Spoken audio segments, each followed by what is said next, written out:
7 سے onward start لیں گے۔ الحمدللہ ہماری یہ 2020 کی پہلی کلاس ہے آج۔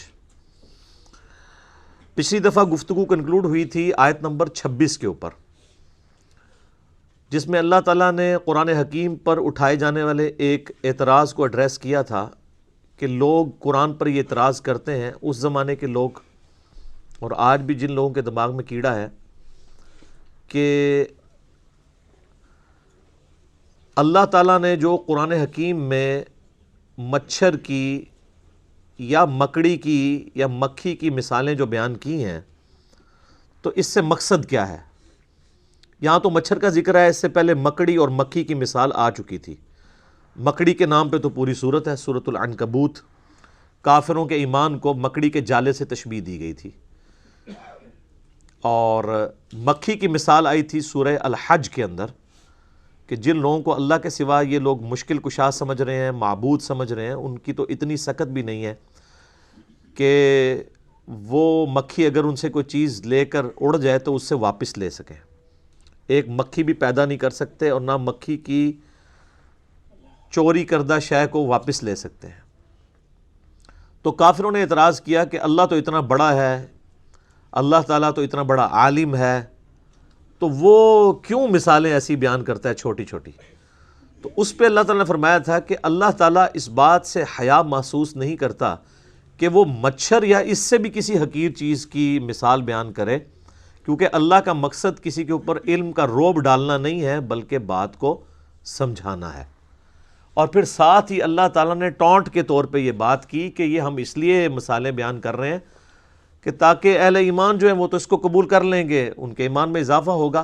اللہ تعالیٰ اس طرح کی مثالوں سے بہت سے لوگوں کو ہدایت دیتا ہے اور بہت سے لوگوں کو گمراہ کرتا ہے۔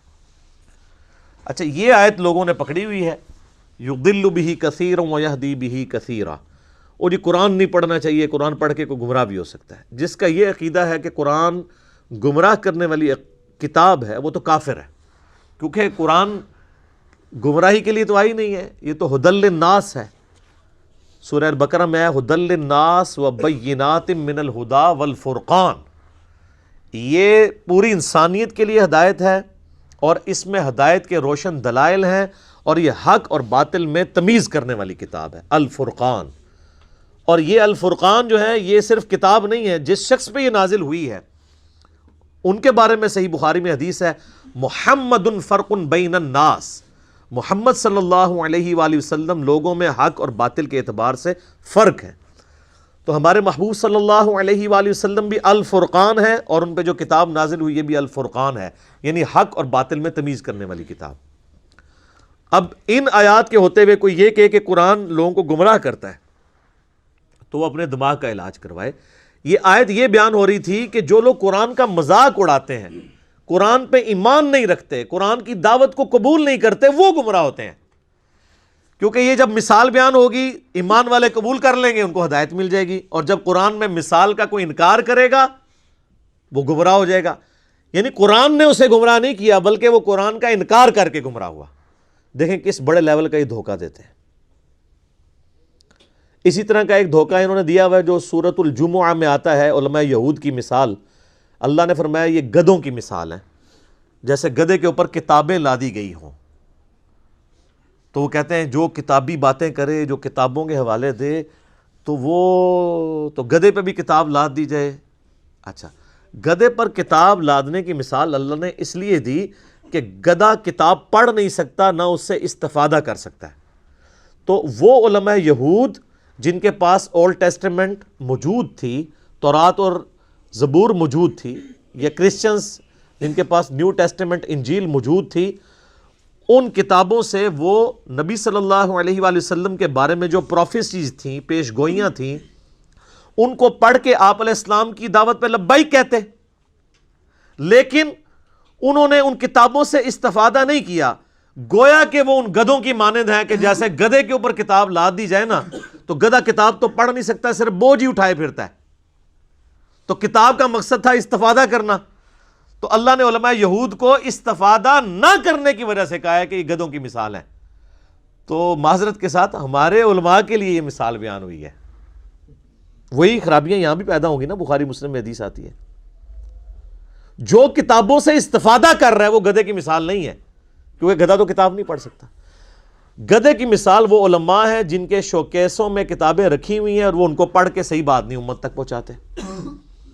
تو کتاب پڑھنے والا, اس پر عمل کرنے والا گدھا نہیں ہوتا, بلکہ کتاب کو رکھ دینے والا, صرف سجانے والا, اور روب کے لیے بڑے بڑی وہ عربی کتابیں پرنٹ کر کے تو یوں کھول کے لوگوں کو جو ہے وہ یہ تاثر دینا کہ ہم بہت بڑے علامے ہیں اور عمل کوئی نہ کرنا, وہ گدھے کی مثال ہے. تو تھوڑی سی اپنی بھی عقل استعمال کیا کریں کہ جو لوگ قرآن اور سنت سے آپ کو دور کر رہے ہیں یہ مسلمانوں کی شکل میں شیاطین ہیں. اگر ہمیں کوئی یہودی یا عیسائی آ کے کہے نا قرآن ڈائریکٹ نہ پڑھنا گمراہ ہو جاؤ گے, ہم کہیں گے دیکھا اللہ کا دشمن ہے اسی لیے مجھے قرآن سے روک رہا ہے. اور اگر یہی بات کوئی مولوی کرے ہم کہتے ہیں سبحان اللہ مفتی صاحب نے صحیح فرمایا. تو ایسی عقل کا پھر ماتم ہی کرنا چاہیے نا. تو اب اللہ تعالیٰ اس آیت کو آگے کھول رہا ہے کہ یہ جو میں نے کہا کہ قرآن کے ذریعے گمراہی کماتے ہیں وہ لوگ, تو ان لوگوں کے اندر نشانیاں کیا پائی جاتی ہیں جو قرآن کی دعوت کو نہ قبول کر کے گمراہی کماتے ہیں. قبول کرنے والے تو ہدایت پہ ہیں. وہ ہے اب اگلی آیت, الذین ینقضون عہد اللہ من بعد میثاقہ, یہ وہ لوگ ہیں جو اللہ سے عہد کرنے کے بعد, پختہ عہد کرنے کے بعد توڑ دیتے ہیں. اب ظاہر ہے یہ تعویل خاص کے اعتبار سے تو یہودیوں سے اللہ تعالیٰ نے عہد لیا ہوا تھا. آگے چل کے آئے گا اللہ تعالیٰ نے کوہ طور کو ان کے اوپر سائبان کی طرح بلند کر دیا تھا کہ اس کتاب تورات پہ ایمان لاؤ ورنہ پہاڑ تمہارے اوپر گرنے لگا. آپ ذرا امیجن کریں اتنا بڑا پہاڑ بادل کی شکل میں اوپر آ جائے اور کہا جائے کہ پکڑو تورات کو ورنہ آیا جائے تھوڑے ہوتے, تو وہ بڑا کس لیول کا پکا عہد پھر انہوں نے کیا ہوگا. لیکن اس کے بعد توڑ دیا انہوں نے. اور تعویل عام کے اعتبار سے ہر انسان نے اللہ سے ایک عہد کیا ہوا ہے جس کی ڈیٹیل آئے گی سورۃ الاعراف میں. الست بربکم, اللہ نے ہماری ارواح سے یہ عہد لیا تھا, کیا میں تمہارا رب نہیں ہوں؟ تو سب نے مانا تھا کہ ہاں تو ہی ہمارا رب ہے. ہماری جبلت کے اندر توحید موجود ہے, لیکن وہ عہد پھر لوگ توڑ دیتے ہیں. اندر جو توحید موجود ہے اس سے روگردانی اختیار کرتے ہیں. وَيَقْطَعُونَ مَا أَمَرَ اللَّهُ بِهِ أَن يُوصَلَ, اور وہ رحمی رشتوں کو توڑ دیتے ہیں جن کے جوڑنے کا اللہ نے حکم دیا ہے. حقوق العباد کا معاملہ آ گیا. پہلی چیز حقوق اللہ اور توحید, اور دوسری چیز حقوق العباد میں وہ لوگ کمزور ہوتے ہیں. حقوق العباد میں وہی کمزور ہوگا نا جو اللہ کے معاملے میں کمزور ہوگا. اگر اسے سورۃ النساء کی آیت پتہ ہوگی کہ جو لوگ یتیموں کا مال نہ حق ہڑپ کر رہے ہیں وہ اپنے پیٹ میں دوزخ کی آگ بھر رہے ہیں, جو آگ اس وقت تو ہمیں نہیں جلا رہی لیکن ڈورمنٹ پوزیشن میں ہے, آخرت کے اندر یہ ایکٹیو ہو جائے گی. تو ڈاکٹر اسرار صاحب اکثر کہا کرتے تھے رحمہ اللہ تعالی کہ جو دنیا میں صرف مورل لاز جو ہیں وہ ایسے ہیں جو ایکٹیو نہیں ہیں, فزیکل لاز سارے ایکٹیو ہیں. اگر کسی کی زبان پہ انگارہ رکھ دیا جائے زبان جل جائے گی, لیکن حرام کا لقمہ رکھا جائے, آپ خنزیر بھی بے شک زبان پہ رکھ لیں زبان نہیں جلے گی, کیونکہ وہ مورل لاز ہیں. وہ آخرت میں جا کے وہ ایکٹیو ہو جائیں گے. کسی نے حرام کا مال کھایا تھا, دنیا میں نہ بھی نکلے, اس کے پیٹ میں درد نہ بھی ہو, آخرت میں وہی سارا مال اس کے اوپر عذاب بن کے مسلط کر دیا جائے گا. تو حقوق العباد کے معاملے میں بھی قطع رحمی کرتے ہیں, اور قطع رحمی سے مراد جو رحمی رشتے ہیں, آپ کے قریبی رشتہ دار ہیں, ان کے ساتھ وہ حسن سلوک نہیں کرتے. بخاری و مسلم دونوں میں حدیث ہے, جب اللہ تعالیٰ نے صلہ رحمی کو پیدا فرمایا تو اس کو مخاطب کر کے کہا کہ جو تجھے جوڑے گا میں اس سے اپنا تعلق جوڑوں گا, اور جو تجھے توڑے گا میں اس سے اپنا تعلق توڑ لوں گا. تو یہ اسلام میں حقوق اللہ اور حقوق العباد یہ پیرلل میں چلتے ہیں. وہ غامدی صاحب اکثر ایک بات کرتے ہیں کہ اگر کسی شخص نے کسی کا مال نہ حق ہڑپ کیا ہے, یا کسی نے اپنے بھتیجوں یا بھانجوں کی جائیداد کے اوپر ناحق قبضہ کر لیا ہے, یا اپنی سسٹر کی وراثت دبا لی ہوئی ہے, اور وہ یہ سمجھتا ہے کہ میں پہلے تہجد کے 2 نفل پڑھتا تھا اب 4 پڑھ لوں گا تو میری وہ چیزیں معاف ہو جائیں گی, نہ, کبھی نہیں معاف ہوں گی. آپ خانہ کعبہ میں تکبیر اولیٰ کے ساتھ پوری زندگی بھی نمازیں پڑھتے رہیں, ایک پیسہ بھی کسی کا دبایا وہ معاف نہیں ہونا. بخاری و مسلم دونوں میں حدیث ہے, جس نے ایک بالش زمین بھی کسی کی دبائی 7 زمینوں کا توق اس کے گلے میں ڈال دیا جائے گا قیامت والے دن. 7 زمینوں کا توق صرف ایک بالشت 9 انچ زمین. یہاں لوگ پورے مکان ہڑپ کر جاتے ہیں, پلاٹ ہڑپ کر جاتے ہیں لوگوں کے, اور وہ لوگ یہ سمجھتے ہیں کہ ہم 1 لاکھ بندوں کا دسترخوان چلا کے جو ہم نے لوگوں سے زبردستی زمینیں ہتھیائی ہیں اور اپنی ہاؤسنگ سکیمز بنائی ہوئی ہیں, یہ 1 لاکھ لوگوں کو روزانہ کھانا کھلانا, 1 ارب لوگوں کو بھی روزانہ کوئی کھانا کھلائے, اللہ کو فرق نہیں پڑتا. اللہ کے کرائٹیریا ہی بالکل ڈیفرنٹ ہے. یہ امپریس ہو جانا کسی کی نیکی سے, یہ تو میرا آپ کا معاملہ ہے نا. اسی لیے مسلم شریف میں حدیث ہے, اللہ تمہاری شکلوں اور مال کو نہیں دیکھتا, دلوں اور اعمال کو دیکھتا ہے. یہ کیا کس لیے تھا؟ شکل جتنی مرضی معصوم نورانی بنا لو, مال جتنا مرضی اللہ کی راہ میں خرچ کر دو, اللہ نے تو یہ چیک کرنا ہے یہ کیا ہے, کس چکر میں کر رہا ہے. اور قرآن حکیم میں کم از کم 4 مقامات پہ یہ مضمون ریپیٹ ہوا ہے کہ جو اس قسم کے اعمال کرنے والے لوگ ہیں, اللہ فرماتا ہے قیامت والے دن ہم ان کے اعمال کی طرف بڑھیں گے اور ان کو بکھرا ہوا غبار کر دیں گے. جیسے کوئی ایک فٹ بال کی طرف بڑھتا ہے نا اور ٹھوکر مار کے پرے کرتا ہے, اللہ تعالیٰ فرماتے ہیں ہم ایسے لوگوں کے اعمال کو ختم کر دیں گے. وہ اعمال تو ہے ہی نہیں تھے, وہ جن کاموں کے لیے وہ کیے گئے تھے وہ ان کو اجر مل چکا. مسلم شریف کی حدیث جو ہے ایک لٹکتی ہوئی تلوار ہے کہ قیامت والے دن نبی علیہ السلام فرماتے ہیں, صحیح مسلم میں حدیث موجود ہے, ایک سخی کو, ایک شہید کو اور ایک قاری کو بلایا جائے گا. قاری کو اللہ بلا کے کہے گا تجھے قرآن کا علم دیا تھا, اس کے بدلے تو نے میرے لیے کیا کیا؟ کہے گا یا اللہ میں نے قرآن سیکھا اور سکھایا, اس سے افضل عمل ہی کوئی نہیں تھا. اللہ تعالیٰ فرمائے گا تو نے اس لیے سب کچھ کیا کہ لوگ تجھے کہیں بڑا علامہ ہے, بڑا قاری ہے, تو دنیا میں تجھے اجر مل چکا ہے. جس کام کے لیے تو نے ایفرٹ پٹ کی تھی تو نے اجر کما لیا, میرے ہاں کوئی اجر نہیں, الٹا منہ کر کے دوزخ میں. پھر ایک سخی کو بلایا جائے گا, اللہ فرمائے گا اتنا مال دیا تھا کیا کیا؟ کہے گا یا اللہ میرے دسترخوان چلتے تھے, غریبوں کو بانٹتا تھا, میں آئے دن میں سیلاب کے اندر جا کے میں وہ چیک کاٹ کے دیا کرتا تھا, کتنے لوگوں کا خرچہ میں نے اٹھایا ہوا تھا. اللہ تعالیٰ فرمائے گا یہ تو نے سب کچھ اس لیے کہ کیا لوگ تجھے کہیں بڑا سخی ہے, بڑا اللہ کی راہ میں خرچ کرنے والا ہے, تو لوگوں نے خوب تیری تعریف کی ہے نا دنیا میں, تو بس یہی اجر تھا, میرے پاس کوئی اجر نہیں اب تیرے لیے. الٹا منہ کر کے دوزخ میں. اللہ کی آپ غیرت دیکھیں کہ اللہ تعالیٰ کسی نیک عمل کو بھی قبول کرنے کے لیے تیار نہیں ہے اگر خالصتاً اس کے لیے نہ ہوا. اللہ بڑا ڈاڈا ہے. کتابوں کا خدا اور ہے اور بابوں کا خدا اور. یہ کتابوں کا خدا ہے. مسند احمد میں حدیث ہے, جس نے دکھلاوے کے لیے نماز پڑھی اس نے شرک کیا. پڑھی نماز کیا شرک. جس نے دکھلاوے کے لیے روزہ رکھا اس نے شرک کیا, اور جس نے دکھلاوے کے لیے صدقہ کیا اس نے بھی شرک کیا. اچھا کر رہا نیکی ہیں اور الٹا جنہوں کہتے ہیں گاٹے فٹ ہو رہی ہیں, شرک, ریاکاری. اور مسلم شریف کی حدیث میں آتا ہے تیسرا وہ لایا جائے گا شہید.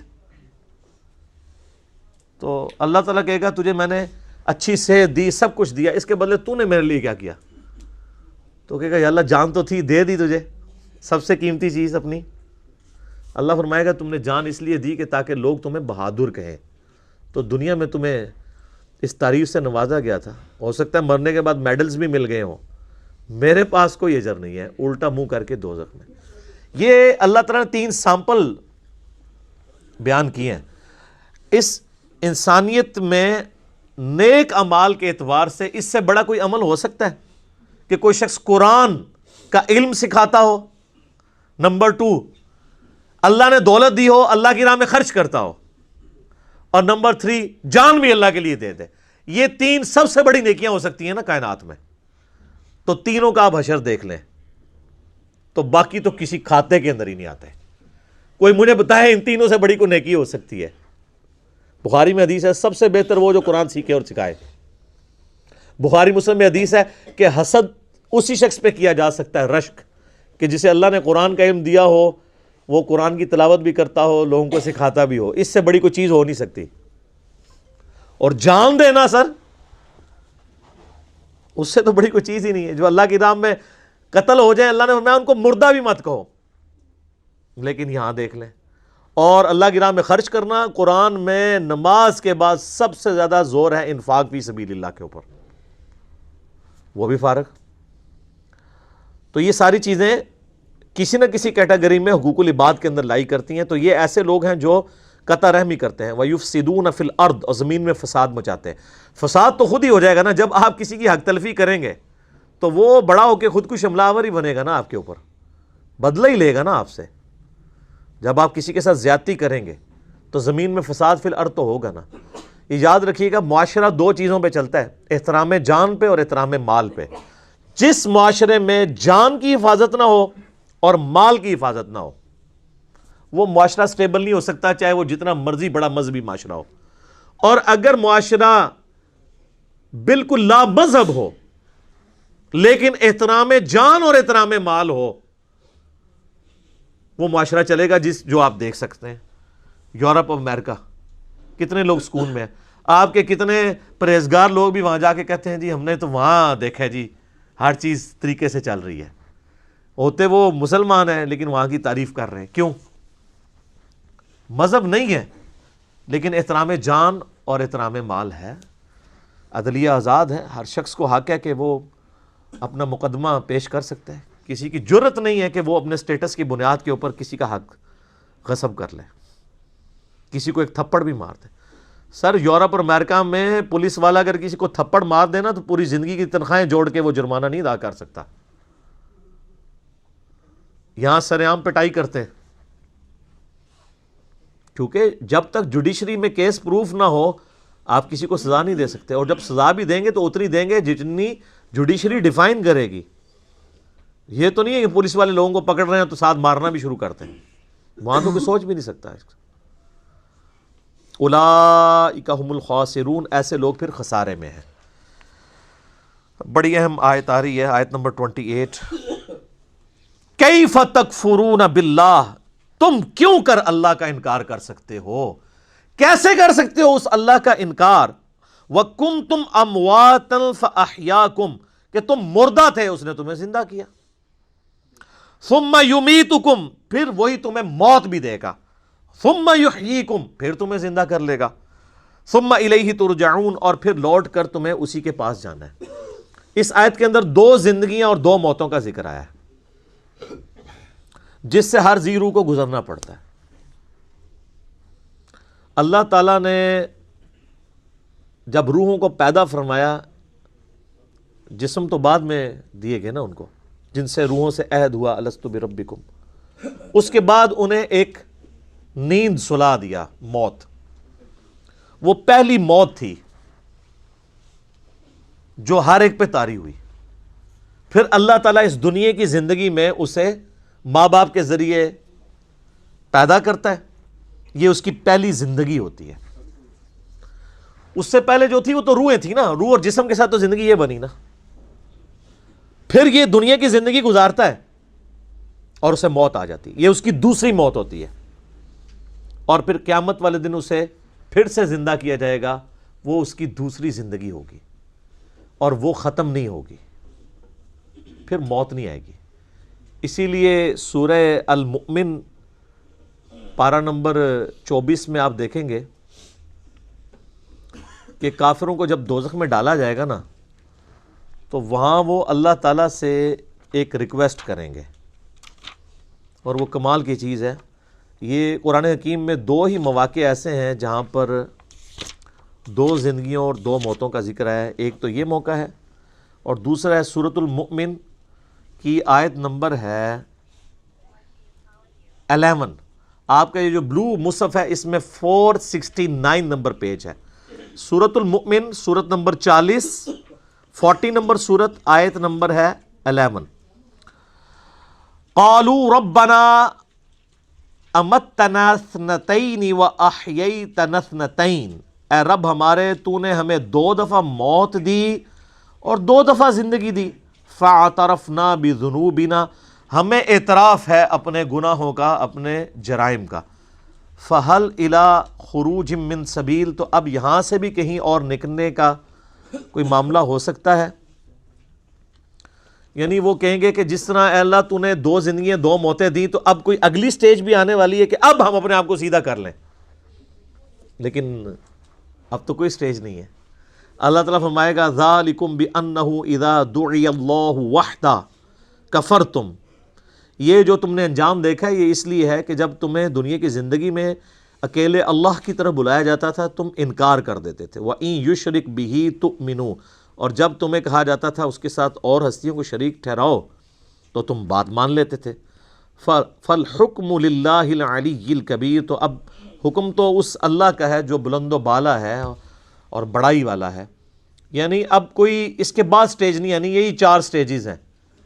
پہلی موت جو اللہ نے ارواح کو سلا دیا، اس کے بعد پہلی زندگی جب جسم دے کے ماں باپ کے ذریعے دنیا میں ظہور ہوا، اور پھر دنیا کی زندگی گزار کے کسی کو جوانی میں موت، کسی کو بڑھاپے میں موت، اور اس کے لیے موڈ کوئی بھی ہو سکتا ہے. کوئی ایئر کریش میں مرے گا، کوئی ہارٹ کے فیلئر سے مرے گا، کوئی گردوں کے فیلئر سے مرے گا، کوئی کسی شیر کے منہ میں چلا جائے گا، کوئی روڈ ایکسیڈنٹ میں مر جائے گا. ایگزٹ ہر بندے کا اس دنیا سے، تو وہ دوسری موت ہوگی اس کی. اور پھر دوسری زندگی ہے قیامت والے دن، جس کے بعد موت نہیں آنی. بخاری میں حدیث ہے کہ میدان محشر میں لا کے موت کو مینڈے کی شکل میں ذبح کیا جائے گا. جنتی جو ہیں وہ گھبراتے ہوئے جنت کے کنارے آئیں گے، اور دوست کی خوشی کے ساتھ دوزخ کے کنارے آئیں گے کہ شاید ہمیں کوئی نکالا جا رہا ہے، کیونکہ ندا دی جائے گی کہ ایک سرمنی ہو رہی ہے، آ جاؤ دیکھ لو. اور وہ سرمنی یہ ہوگی کہ موت کو قتل کیا جائے گا، اور پھر اللہ تعالیٰ کی طرف سے کہا جائے گا کہ اب جو جنت میں خوشخبری ہے ان کو موت نہیں آنی، اور جو دوزخی ہیں ان کے لیے عبرت ہے. اب عبرت کیا ہے؟ اب ہمیشہ کی ناکامیاں مقدر ہیں کہ ان پہ بھی موت نہیں آنی. تو ان پہ ایسی مایوسی طاری ہوگی جو کبھی طاری نہیں ہوئی ہوگی، کیونکہ اب امید کی آخری کرن بھی ختم ہو گئی نا. سورہ الفرقان میں آتا ہے نا کہ وہ موت اللہ طرف مانگے گا، ایک نہیں ہزاروں موتیں آج مانگو، موت نہیں تمہیں آئے گی. کیونکہ موت سے وہ سمجھیں گے کہ معاملہ ٹل جائے، تو موت نہیں آئے گی. اللہم اجرنا من النار، اللہم من احییتہ منا فاحیی علی الاسلام ومن توفیتہ منا فتوفہ علی الایمان. تو اللہ تعالیٰ بات ہے پھر زندہ کر کے تمہیں اپنے رب کی طرف لوٹایا جائے گا. آپ دیکھیں یہ ابھی 4 رکوع مکمل نہیں ہوئے، اور پورے قرآن کا خلاصہ، الہامی کتابوں کا خلاصہ، انبیاء کی دعوت کا خلاصہ، زندگی کا مقصد، سب کچھ سورۃ البقرہ کے پہلے 4 رکوعوں کے اندر کور ہو گیا. هو الذی خلق لکم ما فی الارض جمیعا، وہی اللہ ہے جس نے زمین میں ہر چیز تمہارے لیے پیدا کی ہے. یعنی یہ سب کچھ انسان کے لیے پیدا ہوا ہے. ایک ویسے وہ ضعیف روایت بھی ہے نا المستدرک الحاکم میں نبی الاسلام کے بارے میں کہ اگر میں تجھے نہ پیدا کرتا تو یہ کائنات پیدا نہ کرتا. اصول محدثین پہ روایت صحیح نہیں ہے، لیکن پرنسپلی یہ بات درست ہے کہ زمین و آسمان یہ سب چیزیں اللہ نے انسان کے لیے پیدا کی ہیں ایز اے اسپیشیز. سورہ ہود میں بھی آتا ہے، اور اس لیے کہ لیبلوکم ایکم احسن عملا. سورۃ الملک میں بھی آتا ہے تاکہ تمہیں آزمایا جائے کہ کون تم میں سے اچھے اعمال کرتا ہے. تو یہاں پہ بھی اللہ طرف مارا ہے کہ ہم نے جتنا کچھ زمین میں سب کچھ انسان کے لیے پیدا کیا ہے. اور دیکھیں سر، ہر چیز انسانیت کی خدمت میں لگی ہوئی ہے. آپ کسی چیز کا ذکر کریں، ہم آپ کو سائنٹیفکلی پروف کریں گے کہ وہ انسان کی خدمت میں ہے. سورج انسان کی خدمت میں ہے. سورج کی تپش کی وجہ سے سمندروں کا پانی ایویپوریٹ ہوتا ہے، اور وہ بارش کی شکل میں ہم پہ برستا ہے. گلیشیئرز کی فارم میں برف باری ہوتی ہے پہاڑوں کے اوپر، اور وہ سٹوریج ٹینک ہیں اللہ کے. ورنہ سمندر سے اگر آپ کو یہاں پانی لانا پڑے 1000 کلومیٹر دور تو مصیبت نہ بن جائے. تو وہ فری میں وہاں سے پانی پہنچ رہا ہے شمالی علاقوں میں، وہاں پہ گلیشیئرز، اور پھر اسی سورج کی تپش سے وہ گلیشیئر پگھلتے بھی ہیں. اگر آپ کو گلیشیئر پگھلانے پڑ جائیں تو کتنی انرجی چاہیے. آپ کے تو گھر کی گیس نہیں روٹی پکانے کے لیے پوری ہو رہی، ان گلیشیئرز کو کون پگھلا سکتا ہے؟ اور پھر وہ جب گلیشیئرز پگھلتے ہیں تو زمین کے اوپر بھی دریا چلتے ہیں، اور زمین کے نیچے بھی سوتوں میں دریا چلتے ہیں. سینکڑوں تربیلا ڈیم کے برابر تو پنجاب صرف زمین سے پانی نکال رہا ہے. وہ اللہ کے بنائے ہوئے ڈیم ہے. اچھا، پھر اس پانی کے ذریعے فصلیں اگ رہی ہیں. فصلیں نہ اگیں جانور نہیں کھا سکتے، ہم نہیں کھا سکتے، نہ جانور زندہ رہ سکتے ہیں، نہ ہم زندہ رہ سکتے ہیں اگر پانی نہ ہو اور اگر سورج نہ ہو. دنیا میں ہواؤں کا چلنا، موسموں کا بدلنا، ہر چیز ڈیپینڈنٹ ہے سورج پہ. صرف سورج ختم ہو جائے نا، خود بخود ساری زندگی روئے ارض سے ختم ہو جائے گی، کیونکہ پودے اپنی خوراک ہی نہیں تیار کر سکیں گے. جب پودے مر جائیں گے جانور بھی مر جائیں گے، تو انسان کیا کھائے گا؟ مٹی کھا کے زندہ رہ سکتا ہے؟ ختم. تو اللہ تمہارے زمین میں ہر چیز میں نے تمہارے لیے پیدا کی ہے، اور اس میں امپلائڈ ہے کہ تمہیں اپنے لیے پیدا کیا ہے. وہ آگے چل کے پھر دعوت آ جائے گی کہ یہ جو پریویلیجز ہی نہیں صرف دے دیے گئے ہیں کہ لو جی جناب یاشی کرو، نہیں، اس کے اگینسٹ میں کچھ ڈیمانڈ بھی کر رہا ہوں. سورہ ذاریات میں تو کھل کے مضمون ہے نا، وما خلقت الجن والانس الا لیعبدون. ہم نے جنوں اور انسانوں کو نہیں پیدا کیا سوائے اس لیے کہ وہ ہماری عبادت کریں. ہمیں مانے نہیں، صرف عبادت کریں. اور عبادت کا مطلب ہے اللہ کو ماننا اور اللہ کی ماننا، ٹوٹل اوبیڈینس. ثم استوى الى السماء، پھر اللہ تعالیٰ آسمان کی طرف متوجہ ہوا یا مستوی ہوا. فسواہن سبع سماوات، اور پھر آسمانوں کو 7 آسمان بنا دیا. وہو بکل شیء علیم، اور وہ ہر چیز کو اپنے علم کے ذریعے گھیرے ہوئے ہے. اب یہ پورا بریک اپ پھر آگے جا کے سورہ ہود میں، سورہ حامیم السجدہ میں آئے گا کہ 6 دنوں میں اللہ تعالیٰ نے جو ہے وہ زمین و آسمان کو پیدا فرمایا اور جتنے ریسورسز رکھے. اس کے اوپر میرا ایک کلپ بھی ریکارڈڈ ہے، یوٹیوب پہ اپلوڈڈ، آپ دیکھ سکتے ہیں. آج میں اس بحث میں نہیں پڑھوں گا. تو یہ جو استوا الی السماء ہے، ہم اس کو اللہ کے سپرد کرتے ہیں کہ جیسا کہ اس کی شان کے لائق ہے، اس کا بلند ہونا. اس کی کیفیت میں ہم نہیں پڑھ سکتے، یہ متشابہات میں سے ہے. اب میرے بھائیوں، ہمارے ماں باپ کا ذکر خیر شروع ہوا چاہتا ہے یہاں سے. یہ ہے امپورٹنٹ رکوع. پہلے 3 رکوعوں میں تو اللہ تعالیٰ نے سب کچھ کور کیا. پہلے انسانیت کی جو 3 کیٹیگریز ہیں ان کو ایڈریس کیا، کون کون سی؟ مؤمن، کافر اور منافق.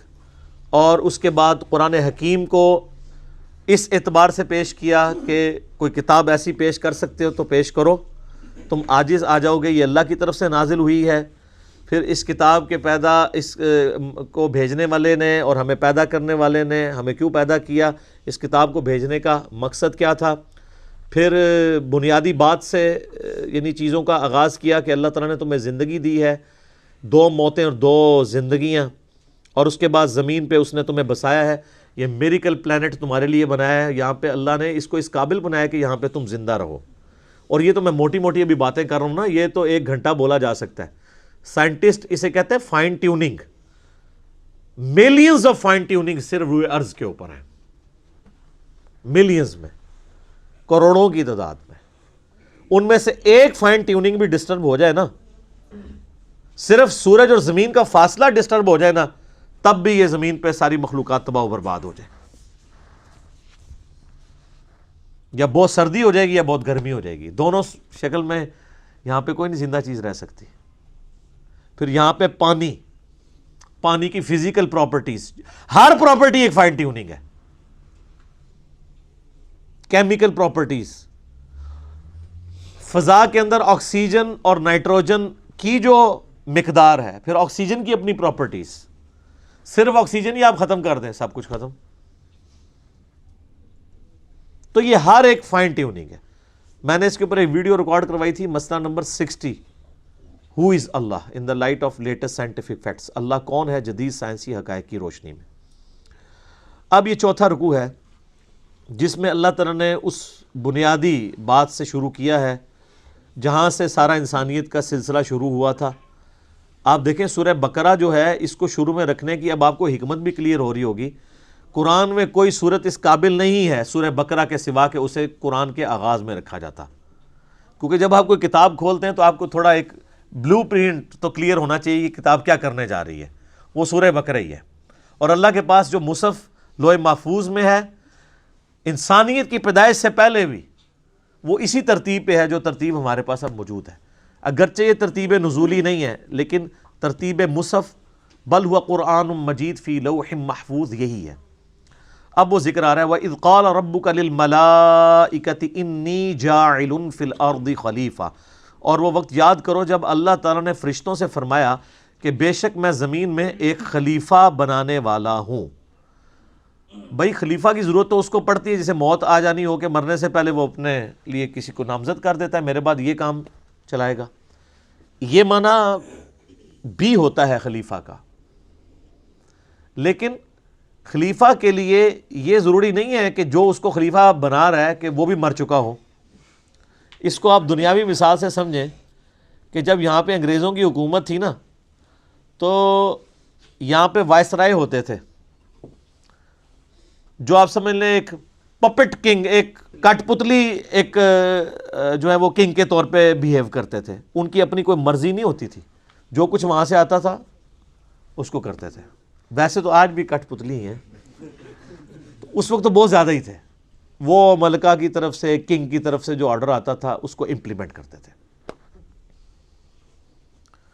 تو وہ ایک طرح کے یہاں پہ خلیفہ ہوتے تھے کہ اس کا حکم یہاں پہ نافذ کرتے تھے.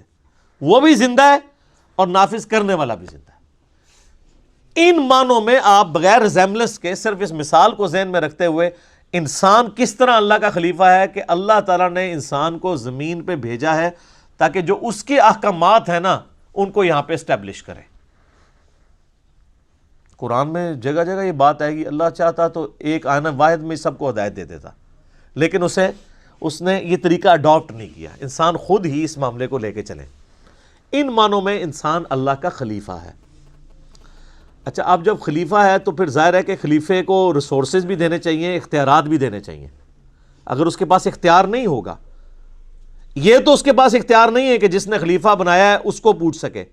البتہ وہ جو کچھ امپلیمنٹ کروانا چاہ رہا ہے نیچے، اس کا اختیار تو وائسرائے کو ہوگا نا ان لمٹس کے اندر. تو اللہ تعالیٰ نے دیکھنا ہے پھر انسان کو کیا اختیار دیا ہے.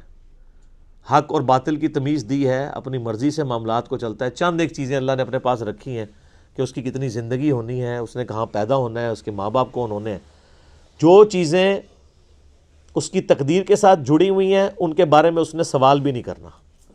لیکن جو چیزیں اس نے آپ کے اختیار کے اوپر چھوڑ دی ہیں ایک ایک چیز کے بارے میں، وہ تو ہے وَمَن يَعْمَلْ مِثْقَالَ ذَرَّةٍ خَيْرًا يَرَهُ فَمَن يَعْمَلْ مِثْقَالَ ذَرَّةٍ خَيْرًا يَرَهُ وَمَن يَعْمَلْ مِثْقَالَ ذَرَّةٍ شَرًّا يَرَهُ. ذرے کے برابر بھی نیکی ہے وہ بھی پکڑی جائے گی کہ ہاں یہ ہے جی تولو اس کو، یہ بھی اس نے کی ہوئی ہے. اور ذرے کے برابر گناہ ہے وہ بھی نہیں چھپ سکے گا. اکثر لوگ پوچھتے ہیں نہیں وہ اللہ تعالیٰ چاہتا تو ہم نیک ہو جاتے. وہ تقدیر کے اوپر چیزوں کو ڈالتے ہیں. تقدیر پہ صرف وہ چیزیں آپ ڈالیں گے جو اللہ تعالیٰ نے آپ سے نہیں پوچھنی. مثلا کسی شخص سے اللہ نے پوچھنا ہے کہ تو افریقہ میں کیوں پیدا ہوا ہے اور تو یورپ میں کیوں پیدا ہوا ہے، تیرا قد اتنا کیوں تھا، نہیں پوچھنا. محکمات پوچھی جائیں گی جن چیزوں کا اللہ نے حکم دیا ہے. تو یہ امپلائڈ ہے کہ جس کا حکم دیا اس کا اختیار بھی دیا ہے. ویسے کوئی انسان اپنے آپ کو دھوکہ دے علیحدہ بات ہے. وہ کہتے ہیں نہیں شیطان نہیں نماز پڑھنے دیتا. تو میں اس کی مثال دیتا ہوں. آج اگر گورنمنٹ اناؤنسمنٹ کرے کہ جو فجر کی نماز تکبیر اللہ سے پڑھے گا تو 1,00,000 روپے کا چیک لے لے فی نماز. تو سارے دنیا کے شیاطین مل کے ایک بندے کی بھی فجر نہیں چھڑا سکتے. آپ جس کے بارے میں گمان کر سکتے ہیں کہ اٹھ ہی نہیں سکتا، وہ یہ جی شروع تو انجی ہے یہ آنکھ ہی نہیں کھل دی، تکو جناب کس نے آنکھ کھل دی ہوتی. تو یہ اپنے آپ کو دھوکہ دے رہے ہیں. شیطان کبھی بھی ٹینجیبل آ کے فزیکلی سامنے آ کے نہیں آپ کو ورگلائے گا، زبردستی نہیں پکڑنے کی کوشش کرے گا. تو اللہ تعالیٰ نے زمین پہ انسان کو خلیفہ بنانے کا ارادہ کیا تو فرشتوں سے فرمایا. تو فرشتوں کی ظاہر ہے کہ اب فرشتوں سے جب بات کر رہے ہیں تو ظاہر ہے انہوں نے بھی آگے اپنی یعنی ایک ان پٹ دی. قالوا اتجعل فیہا من یفسد فیہا. ان کا کہ اے اللہ تو ایسے کو زمین پہ خلیفہ بنانے لگا ہے جو اس میں فساد کرے گا. وَيَسْفِكُ الدِّمَاءَ، اور اس میں خون ریزی کرے گا. اچھا اب اس کے اوپر بڑی بحثیں ہوتی ہیں کہ یہ فرشتوں کو کیسے پتہ چل گیا. بعض لوگ تو فرشتوں کا علم غیب اس سے ثابت کر رہے ہیں. حالانکہ علم غیب کا تو کچا چٹا آگے کھل جائے گا. جب حضرت آدم کو اللہ نے چیزوں کے نام بتا دیے تو وہ ان کو کوئی نہیں آئے فرشتوں کو. یہ فرشتوں کی اسیسمنٹ تھی، اس لیے کہ فرشتوں کا یہ ماننا تھا کہ وہ اللہ ہی ہے کہ جس کے پاس اختیار ہو تو وہ اپنے اختیار کو مس یوز نہیں کرے گا. مخلوق چونکہ ناقص ہے، اگر مخلوق کو بھی وہ اختیار دیا گیا تو وہ اس کو پرفیکشن کے ساتھ یوز نہیں کریں گے، وہ شر کا ہی غلبہ ہوگا، خیر کا نہیں ہوگا۔ فرشتے تو خود چونکہ سراپا خیر ہیں، ان میں شر ہے ہی نہیں ہے۔ ایک یہ توجیہ ہے جو اصل توجیہ ہے، اور ایک توجیہ یہ بھی ہو سکتی ہے جس کو سپورٹ قرآن حکیم کسی حد تک کرتا ہے۔ سورۃ الحجر کے اندر آتا ہے کہ اللہ تعالیٰ نے جنوں کو انسانوں سے پہلے پیدا کیا تھا، اور جن بھی صاحب اختیار مخلوق ہے، اور جنات بھی آپس میں وہی حرکتیں کرتے تھے لڑنے مرنے والی، تو فرشتوں نے اسی پر قیاس کیا کہ جس طرح جنات کر رہے ہیں یہ بھی یہی کچھ کرے گا، اور ساتھ انہوں نے کہا وَنَحْنُ نُسَبِّحُ بِحَمْدِكَ، اور اے اللہ ہم تو تیری تسبیح تیری حمد کے ساتھ کر رہے ہیں، وَنُقَدِّسُ لَكَ، اور تیری پاکی بھی بیان کر رہے ہیں۔ یعنی اگر مقصد یہی ہے کہ تو نے اپنی عبادت کے لیے پیدا کرنا کسی مخلوق کو، تو ہم سے زیادہ کون عبادت کر رہا ہے؟ ہمارے ہوتے ہوئے کسی اور مخلوق کو کیوں پیدا کیا جا رہا ہے؟ لیکن فرشتوں کو یہ بات نہیں پتہ تھی کہ فرشتے وہ مخلوق ہیں جو اپنی مرضی سے عبادت نہیں کر رہے، بلکہ بلٹ فار عبادت ہے، وہ بائی ڈیفالٹ، جسے کمپیوٹر کی لینگویج میں کہا جاتا ہے۔ ان میں تو اختیار ہی نہیں نافرمانی کا۔ شیطان نے بھی اس لیے نافرمانی کی کہ وہ جنوں میں سے تھا۔ سورہ الکہف میں آئے گا نا، کانا من الجن ففسق عن امر ربی، وہ جنوں میں سے تھا اس لیے اس نے اپنے رب کی نافرمانی کی، ورنہ فرشتہ ہوتا تو نافرمانی نہ کرتا۔ قرآن میں جگہ جگہ ہی مضمون ہے کہ فرشتے تو اللہ کی حکم عدولی کرتے ہی نہیں ہیں۔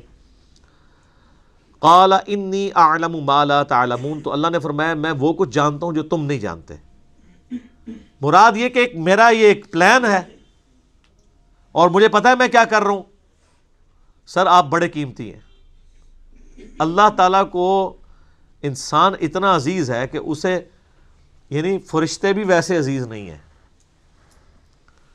آپ کا مقدمہ فرشتوں کے ساتھ اللہ تعالیٰ لڑ رہا ہے کہ مجھے پتہ ہے میں نے کیوں بندے بنائے ہیں، حالانکہ اللہ کو بھی پتا تھا کہ کوئی کورونا ایک داڑا ہی نکلنا ہے بندے کا پتر، لیکن سر وہ ایک بندہ جو نکلنا ہے نا، وہ بندہ جبرائیل پہ بھی بھاری ہے، کیونکہ جبرائیل تو اپنی مرضی سے خدا کو مانے ہوئے ہے۔ اسی لیے میں کہتا ہوں کہ حضرت جبرائیل علیہ السلام اگر مجھے کہنا کہ میرے ساتھ ایمان ایکسچینج کر لو تو میں کبھی بھی نہ کروں۔ یہ جو انسان کو اللہ نے خوبی دی ہے نا کہ انسان اپنی مرضی سے اپنے رب کو چوائس کرتا ہے، سر یہ حسرت تو جبرائیل کے دل میں ہمیشہ ہی رہے گی کہ میں نے رب کو اپنی مرضی سے نہیں چنا، بلکہ رب نے مجھے چنا ہوا ہے۔ انسان کسی کے لیے کمٹمنٹ شو کرے اپنی مرضی سے، جو اس کا مزہ ہے وہ کسی اور چیز کا مزہ ہو سکتا ہے۔ وَعَلَّمَ آدَمَ الْأَسْمَاءَ كُلَّهَا، تو اللہ تعالیٰ نے آدم علیہ السلام کو ہر چیز کے نام سکھا دیے۔ پوٹینشلی ہر چیز کا نام اللہ تعالیٰ نے حضرت آدم علیہ السلام کو سکھا دیا۔ یہی وہ ایکوائرڈ نالج ہے، فزیکل فینامنا آف نیچر کا علم۔ شروع میں آپ کوئی بھی چیز ڈسکور کرتے ہیں تو اس کا نام ہی رکھتے ہیں نا۔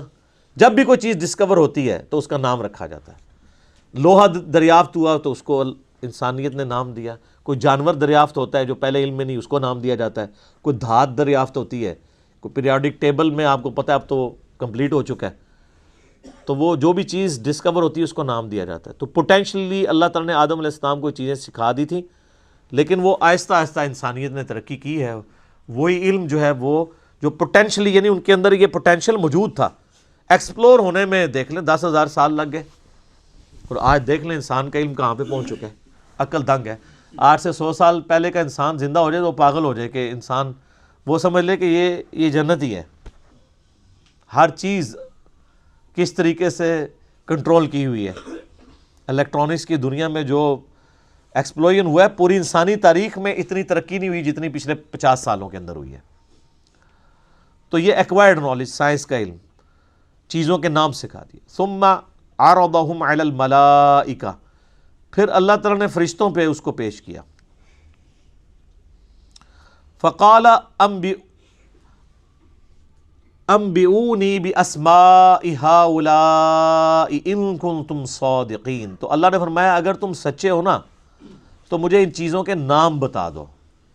یعنی جو میں نے پلان سوچا ہوا تھا، تم یہ سمجھتے ہو کہ یہ پلان درست نہیں تھا یا بہتر نہیں تھا، تو میرے پلان میں جو چیز ہے، اب مجھے ان چیزوں کے نام بتاؤ جو میں نے اس کو کیپیبلٹی دی ہے اس انسان کو، جو تمہیں نہیں دی ہے۔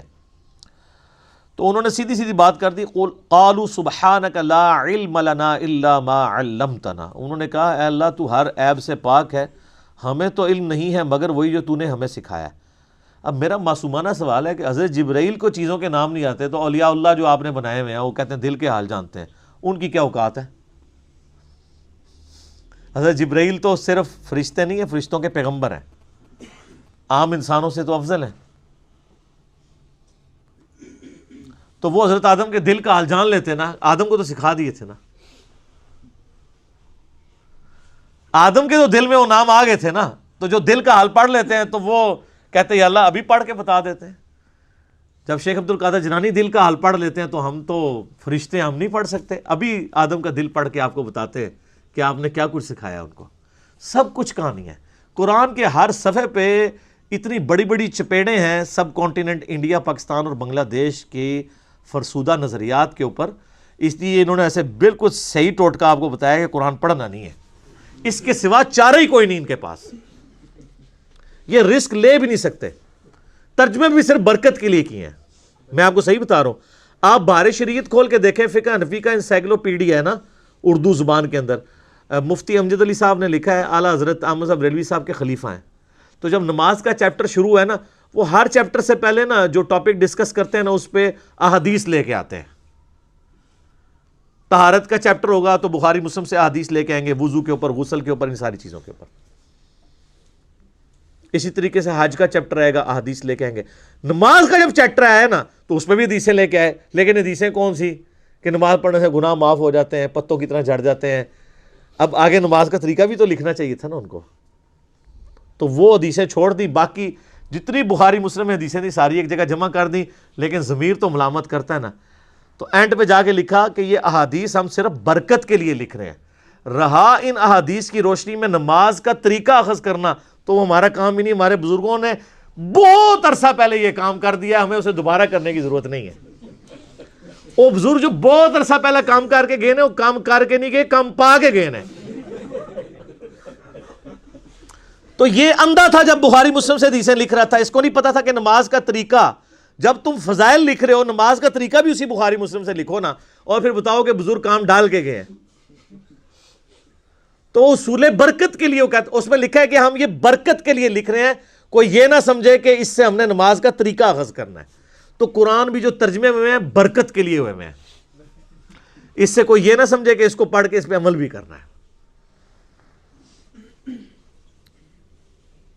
قالوا سبحانک لا علم لنا الا ما علمتنا، انہوں نے کہا اللہ تو پاک ہے، ہمیں تو بس اتنا ہی پتا ہے جتنا تو نے ہمیں سکھایا ہوا ہے، ہم تو دل کا حال نہیں کسی کا جان سکتے، علم غیب نہیں ہے۔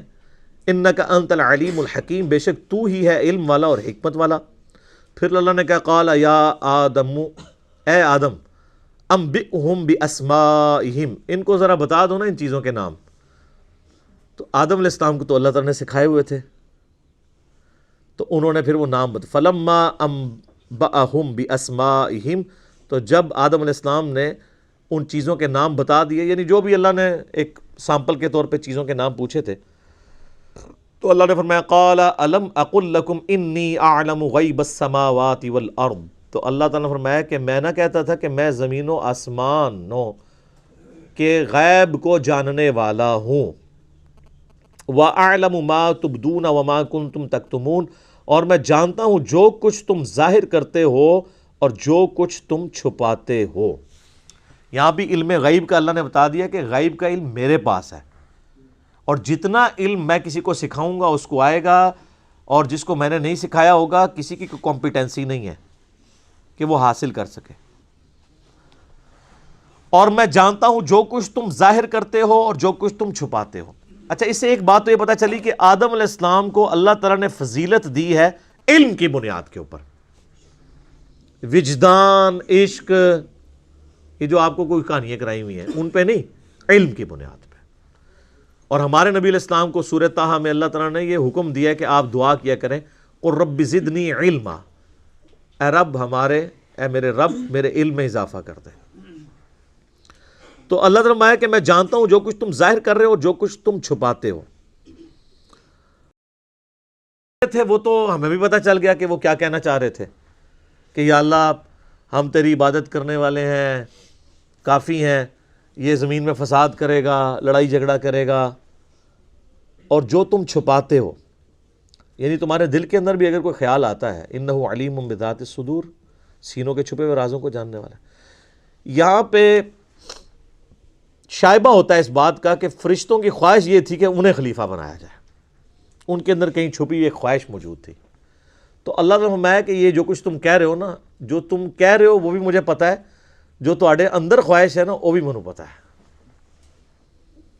اس میں یعنی ایک اشارہ ملتا ہے۔ ظاہر ہے وہ جو مقدمہ جس طرح لڑ رہے ہیں، اب وہ ڈائریکٹ تو نہیں کہہ سکتے تھے کہ یا اللہ ہمیں خلیفہ بنا دے، ظاہر ہے اللہ تو مالک ہے، تو مالک کے ساتھ گفتگو کرتے ہوئے ایک ڈیکورم کے اندر ہی اپنا میسج کنوے کیا جاتا ہے نا کہ اللہ اس کو بنا رہا ہے، یہ تو یہ ہے، یہ تو یہ ہے، اس میں تو یہ ہے، یہ ہے، تو مراد یہ ہے کہ اسی بھی ہیں، سانوں بھی کنسیڈر کرو۔ تو وہ اللہ نے فرمایا کہ جو تم ظاہر کر رہے ہو وہ مجھے پتا ہے، جو تمہارے اندر ہے، جو تمہارے اندر اگر کوئی خواہش چھپی ہوئی ہے نا تو وہ بھی مجھے پتا ہے۔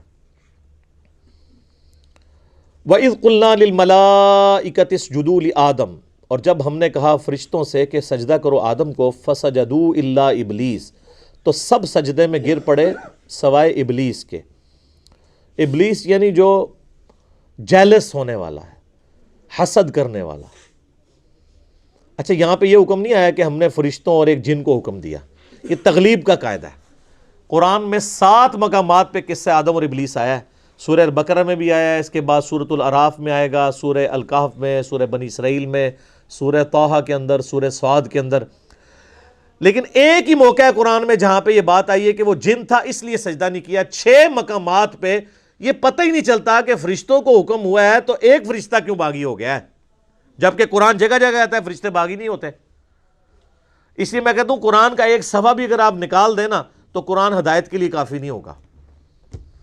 اور وہ سورۃ الکہف میں ہے کان من الجن، وہ جنوں میں سے تھا، ففسق عن امر ربی، اس لیے اس نے اپنے رب کی نافرمانی کی۔ اگر وہ فرشتہ ہوتا تو کبھی بھی نافرمانی نہ کرتا، وہ جنوں میں سے تھا۔ ابا واستکبر، وہ اکڑ گیا اور تکبر کیا، انکار کیا اس نے اور تکبر کیا۔ وکان من الکافرین، اور یوں وہ کافروں میں داخل ہو گیا۔ اور ایک ترجمہ یہ ہے کہ وہ ہے ہی کافر تھا، مراد یہ کہ اس کے اندر کی یہ جو تکبر تھا اس کو کھولنے کا سبب یہ واقعہ بنا، ورنہ وہ اندروں ہے ہی کچھ سی، اس پہ مشکل وقت نہیں آیا تھا۔ جس طرح معذرت کے ساتھ آپ دیکھتے ہیں ہمارے جو پولیٹیکل لیڈرز ہیں، جب وہ اپوزیشن میں ہوتے ہیں تو ماشاءاللہ لگتا ہے کہ ان سے زیادہ کوئی امت کا خیر خواہ ہی نہیں ہے، اور جن جن باتوں کے اوپر وہ حکمرانوں کو ٹانٹ کر رہے ہوتے ہیں، جب وہ خود حکومت میں آتے ہیں ان حکمرانوں کی طرح وہ بھی بلکہ اس سے بھی بڑھ کر برے طریقے سے بیہیو کر رہے ہوتے ہیں۔ تو ہم بھی کنکلوڈ کر سکتے ہیں کہ یہ اصل میں یہ بھی اندر سے یہی کچھ ہی تھے۔ ہاں ایکسپوز اس وقت ہوئے کہ جب ان کے اوپر بھی وہی وقت آیا، جب تک مشکل وقت نہیں آئے گا تو کیسے پتہ چلے گا؟ غزوہ تبوک نہ ہوتی تو منافقین اور مومنین کا فرق کیسے پتہ چلتا؟ غزوہ احد نہ ہوتی تو عبداللہ ابن ابی جو 300 بندے لے کے الگ ہو گیا تھا تو کیسے پتہ چلتا کہ ماشاءاللہ نعرے مارنے والوں میں 300 بندہ جو ہے منافق ہے؟ کیسے پتہ چلتا؟ 1000 میں سے 300 نکل گیا۔ عبداللہ ابن مسعود کہتے ہیں کہ اگر یہ غزوہ احد کا یہ واقعہ نہ ہوا ہوتا، کوئی مجھ سے پوچھتا تو میں قسم اٹھا کے کہہ سکتا تھا کہ نبی علیہ السلام کے صحابہ میں کوئی بھی منافق نہیں ہے، لیکن میں تو حیران ہو گیا کہ 300 بندے تو احد میں ہی نکل گئے، 1000 میں سے 300 نکل گئے، آلموسٹ 1/3 ہی نکل گئے نا۔ تو جب مشکل وقت آتا ہے پھر پتہ چلتا ہے کہ کون کون محبوب کی امت میں سے ہے۔ ویسے آپ کہہ لیں جتنا مرضی آپ نعرے مار لیں، اپنے املاک کو نقصان پہنچا لیں، بڑے بڑے بینرز لگا لیں، بہت آسان ہے، مشکل وقت میں پتہ چلتا ہے۔ تو اللہ تعالیٰ فرماتا ہے کہ وہ ہے ہی کافروں میں سے تھا، یعنی اس کے اوپر جب یہ وقت آیا پھر اس کی حقیقت کھل کے سامنے آ گئی کہ اس کے اندر یہ چیز بھری ہوئی تھی۔ وَقُلْنَا يَا آدَمُ اسْكُنْ أَنْتَ وَزَوْجُكَ الْجَنَّةَ، تو ہم نے آدم سے اور اس کی بیوی سے فرما دیا تھا کہ تم دونوں اس جنت میں رہو۔ وَكُلَا مِنْهَا، رغدن حیث شئتما، اور دونوں کھاؤ پیو جتنا چاہو یہاں پر، جتنا عرصہ چاہو یہاں پہ اس جنت میں رہو، لیکن ایک شرط کے ساتھ، ولا تقربا هذه الشجرہ، یہ ایک درخت ہے جس کے قریب نہیں تم نے جانا، فتکونا من الظالمین، اگر ایسا ہوا تو تم پھر حق تلفی کرنے والوں میں، ظالموں میں، اللہ تعالیٰ کے نافرمانوں میں شمار ہو جاؤ گے۔ اب بعض لوگ کہتے ہیں درخت کون سا تھا؟ وہ جڑا بھی ہوئے درخت تل کے فرق پہنتا ہے۔ اللہ تعالیٰ وہ درخت کی کوئی خوبی نہیں بتانا چاہ رہا کہ وہ درخت نے اینج کر کے کھینچ لیا سی، یہ بتانا چاہ رہا ہے کہ اللہ نے ایک سیمپل کے طور پہ ایک چھوٹا ٹیسٹ انسان کو گزارا کہ forbidden fruits are always sweet, منع کیے گئے پھل ہمیشہ میٹھے ہوتے ہیں، یعنی وہ انسان اس کی طرف مائل ہوتا ہے نا۔ تو یہ انسانیت کا ایک ٹیسٹ تھا کہ دنیا میں، چونکہ اللہ نے تو پہلے ہی پلان کر دیا تھا کہ دنیا میں تو میں نے بھیجنا ہے، یہاں پہ انہوں نے رہنا ہے، تو ان کے لیے کچھ چیزیں ہوں گی جو میری طرف سے حکم ہوں گی یہ کرنی ہے، اور کچھ چیزیں ایسی ہوں گی جو منع کی گئی ہوں گی۔ اس کے لیے ایک چھوٹا سا آپ سمجھ لیں اینول ایگزامینیشن سے پہلے ایک چھوٹا سا ٹیسٹ سمجھ لیں، تو اس میں سے یہ گزارا۔ فَأَزَلَّهُمَ الشَّيْطَانُ، تو شیطان نے ان دونوں کو پھسلا دیا، عنہا، اس سے، فَأَخْرَجَهُمَا مِمَّا كَانَ فِيهِ، تو نکلوا دیا ان دونوں کو اس میں سے جس میں وہ تھے۔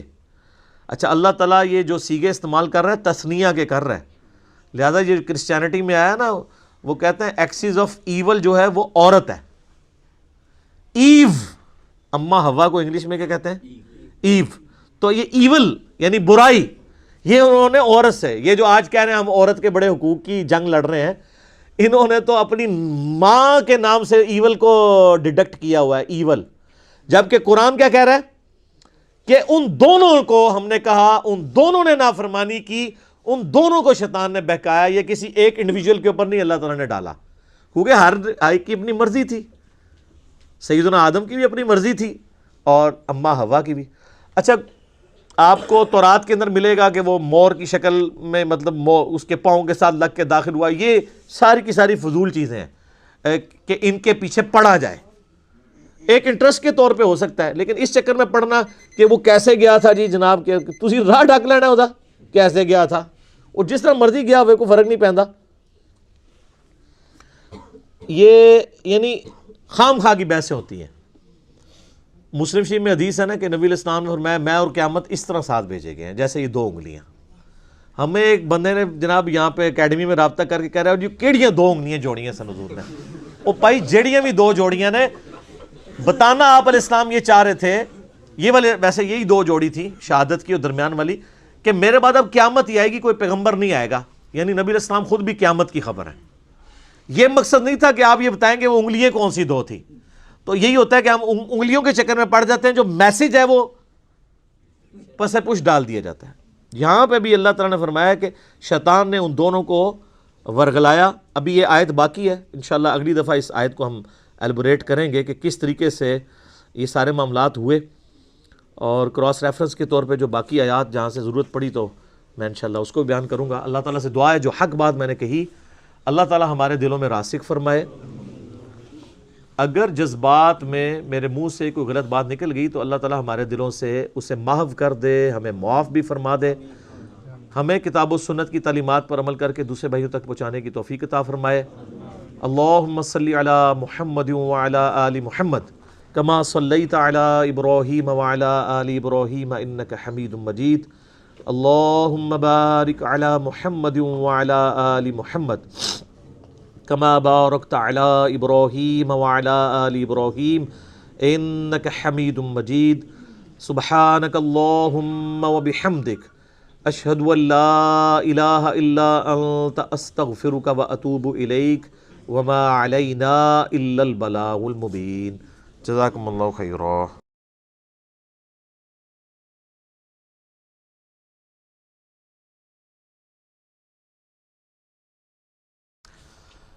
ان الحمد للہ نحمده ونستعینه ونستغفره ونعوذ باللہ من شرور انفسنا ومن سیئات اعمالنا من يهده اللہ فلا مضل له ومن يضلل فلا هادي له واشهد ان لا اله الا الله وحده لا شريك له واشهد ان محمدا عبده ورسوله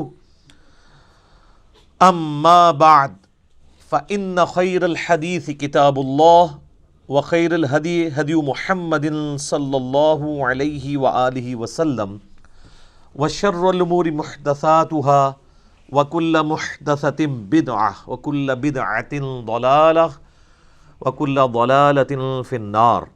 اعوذ باللہ السمیع العلیم من الشیطان الرجیم من ہمزہ ونفخہ ونفثہ بسم اللہ الرحمن الرحیم.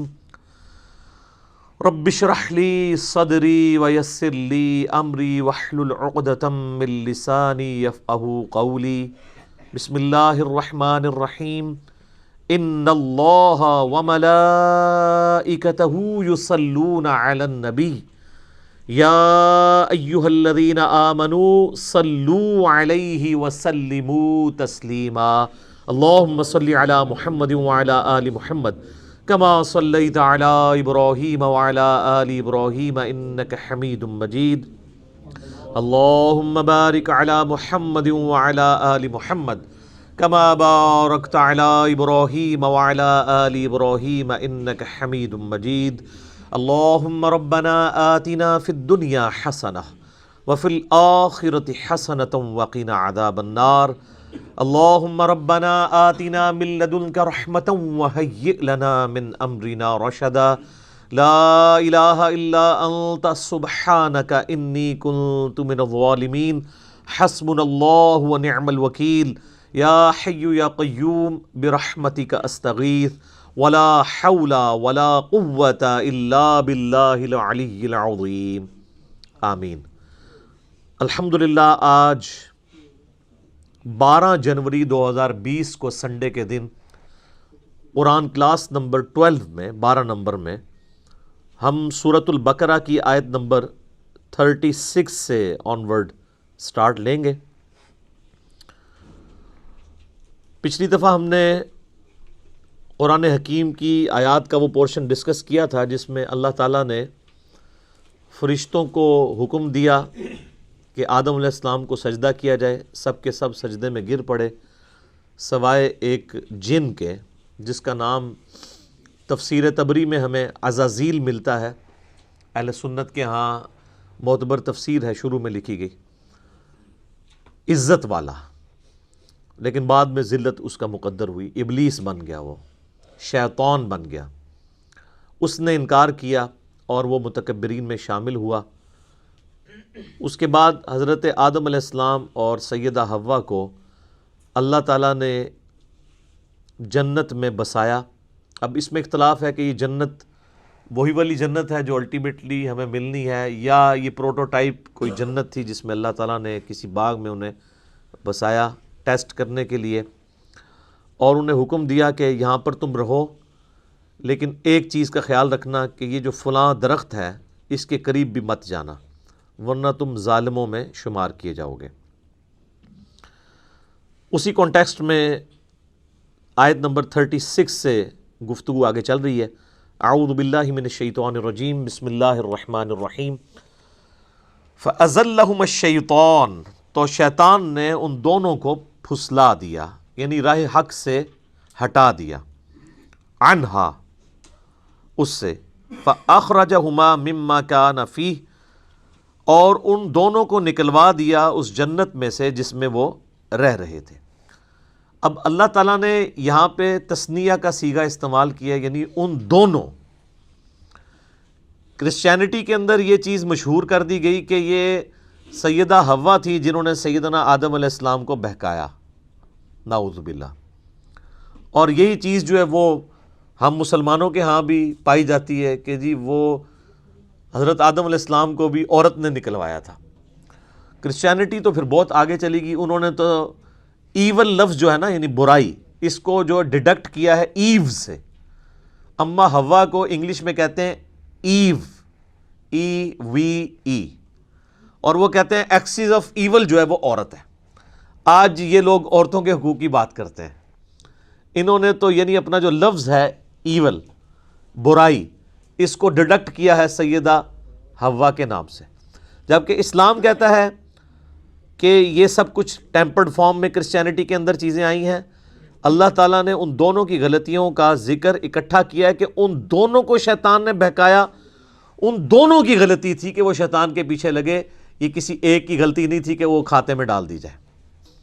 وَقُلْ اهْبِطُوا بَعْضُكُمْ لِبَعْضٍ عَدُوٌّ، تو ہم نے فرمایا اب اتر جاؤ، تم سب ایک دوسرے کے دشمن ہوگے، تم میں سے بعض کے، یعنی حکم تو ان دونوں کو ہوا اترنے کا، لیکن اللہ تعالیٰ تو ظاہر اپنے ڈیوائن علم سے دیکھ رہا تھا ان دونوں سے ہی میں کثیر تعداد میں مرد و عورت زمین پہ بساؤں گا، تو گویا کہ پوری انسانیت کو زمین پہ اتار دیا۔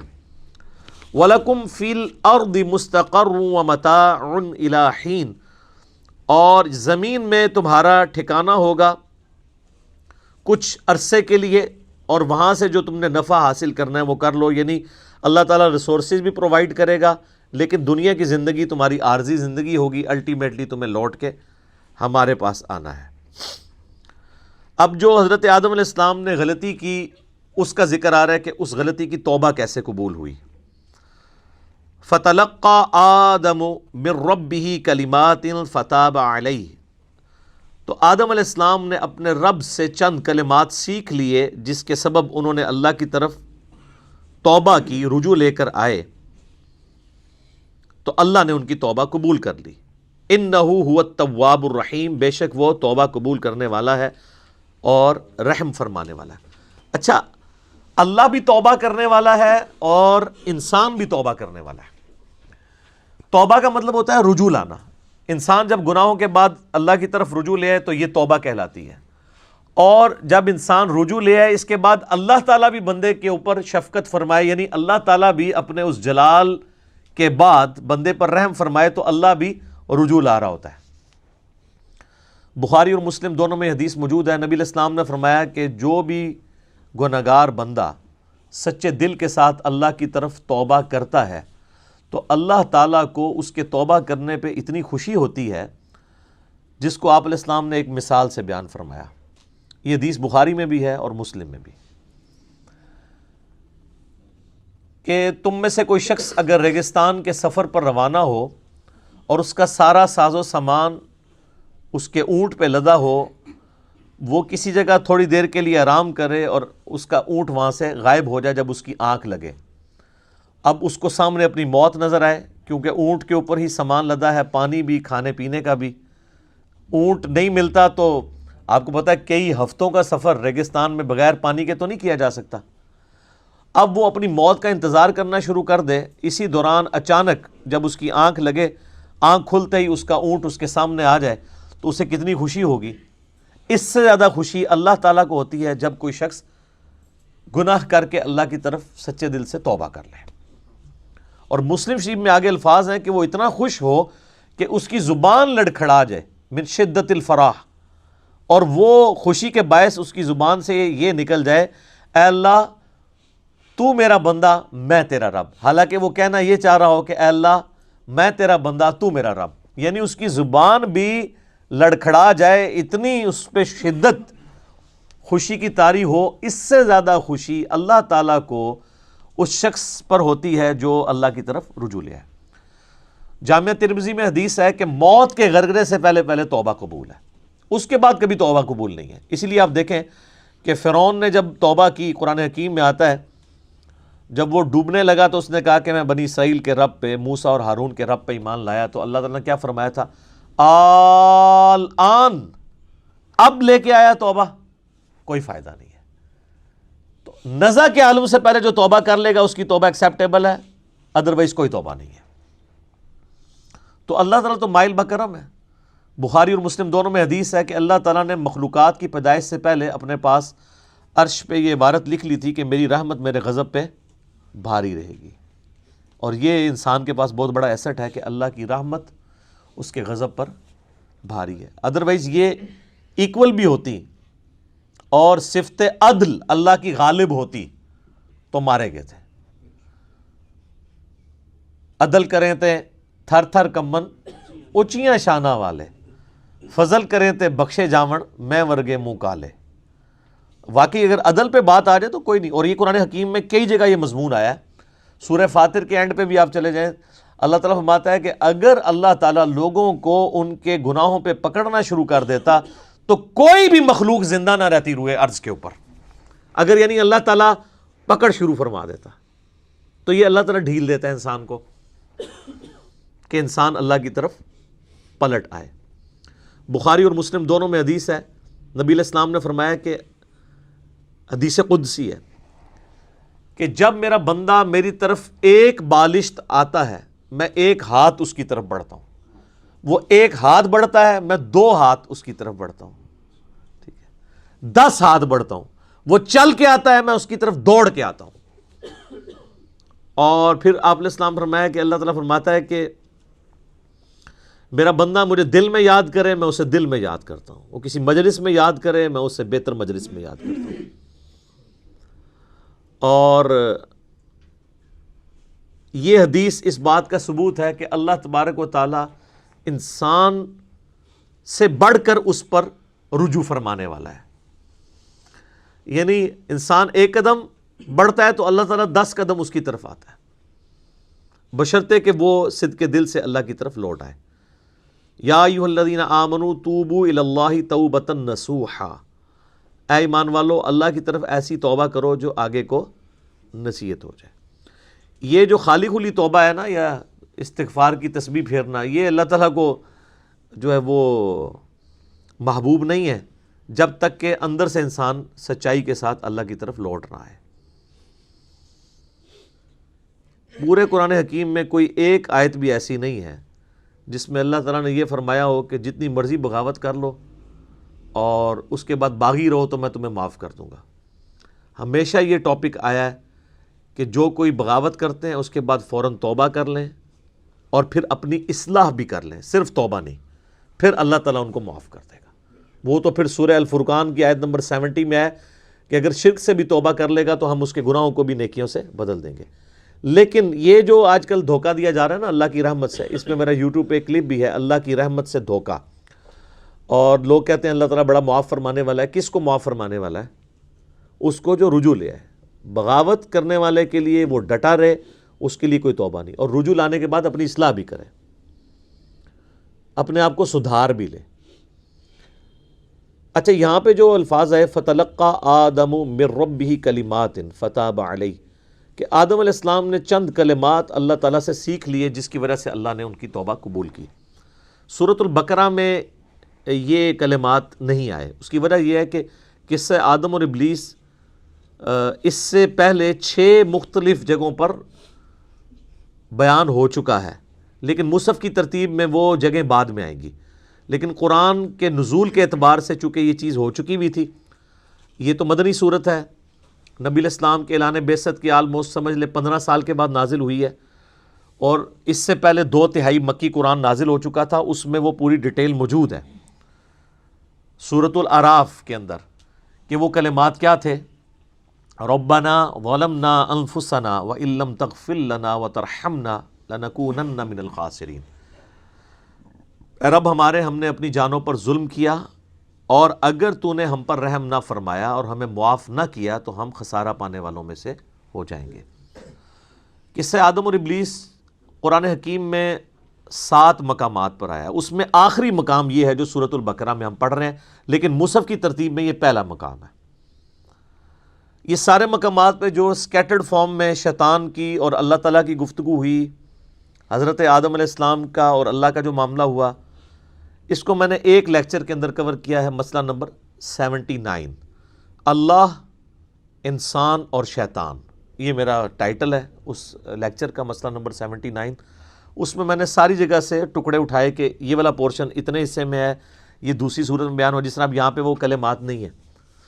البتہ ایک کمزور درجے کی روایت ہے المستدرک للحاکم کے اندر کہ حضرت آدم علیہ السلام نے اللہ تعالیٰ کے حضور نبی صلی اللہ علیہ وآلہ وسلم کا وسیلہ پیش کیا, جس کی وجہ سے اللہ تعالیٰ نے ان کی مغفرت کی. پھر اللہ تعالیٰ نے ان سے پوچھا کہ تمہیں محمد صلی اللہ علیہ وآلہ وسلم کا علم کیسے ہوا؟ تو انہوں نے کہا کہ میں نے جو ہے وہ جب تو نے مجھے پیدا کیا تو میں نے تیرے عرش پہ تیرے نام کے ساتھ سیدنا محمد رسول اللہ صلی اللہ علیہ وآلہ وسلم کا مبارک نام دیکھا تھا تو مجھے اسی وقت پتہ چل گیا کہ یہ ہستی تیرے حضور عزت والی ہیں۔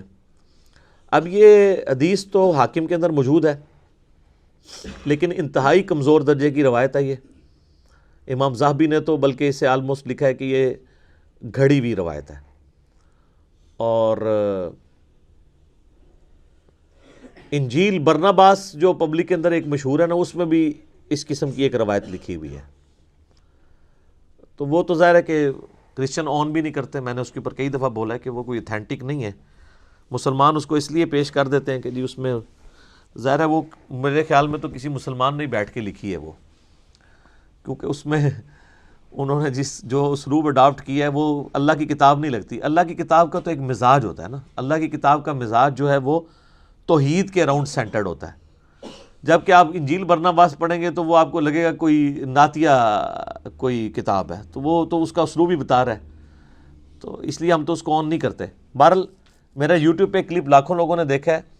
کیا یہ کائنات نبی علیہ السلام کے لیے بنائی گئی؟ کیونکہ اسی حاکم کی ایک روایت میں آتا ہے کہ ہم اگر محمد کو پیدا نہ کرتے تو یہ ساری کائنات بھی پیدا نہ ہوتی۔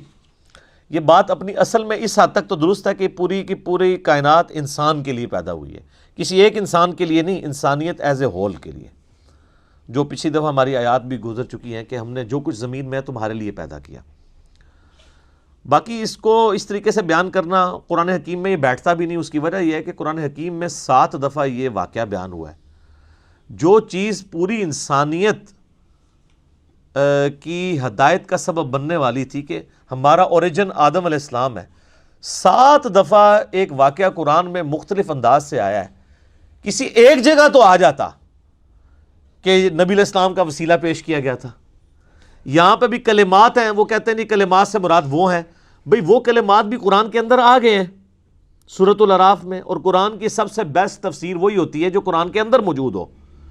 تو جب قرآن خود بتا رہا ہے کہ کن کلمات کے ساتھ توبہ کی تھی، ربنا ظلمنا انفسنا وان لم تغفر لنا وترحمنا لنکونن من الخاسرین، وہ کہتا ہے نہیں یہ بھی پڑھا تھا، نال ہے بھی پڑھا سی، اوئی وقنا عذاب القبر وقنا عذاب الحشر، کتنے لکھے ہے؟ وہ کہتے نہیں قرآن میں تو لکھا ہوا ہے ربنا آتینا فی الدنیا حسنہ وفی الآخرۃ حسنۃ وقنا عذاب النار، اور وقنا عذاب القبر وقنا عذاب الحشر تو لوگ خود نہیں لگایا ہوا نا لوگوں نے۔ تو اس کو پھر انہوں نے ایک مسئلہ بنا لیا، ایک ضد کا، پھر کہتے ہیں کہ جی یہ آپ گستاخی کرتے ہیں جب آپ اس طرح کی روایتوں کو نہیں مانتے۔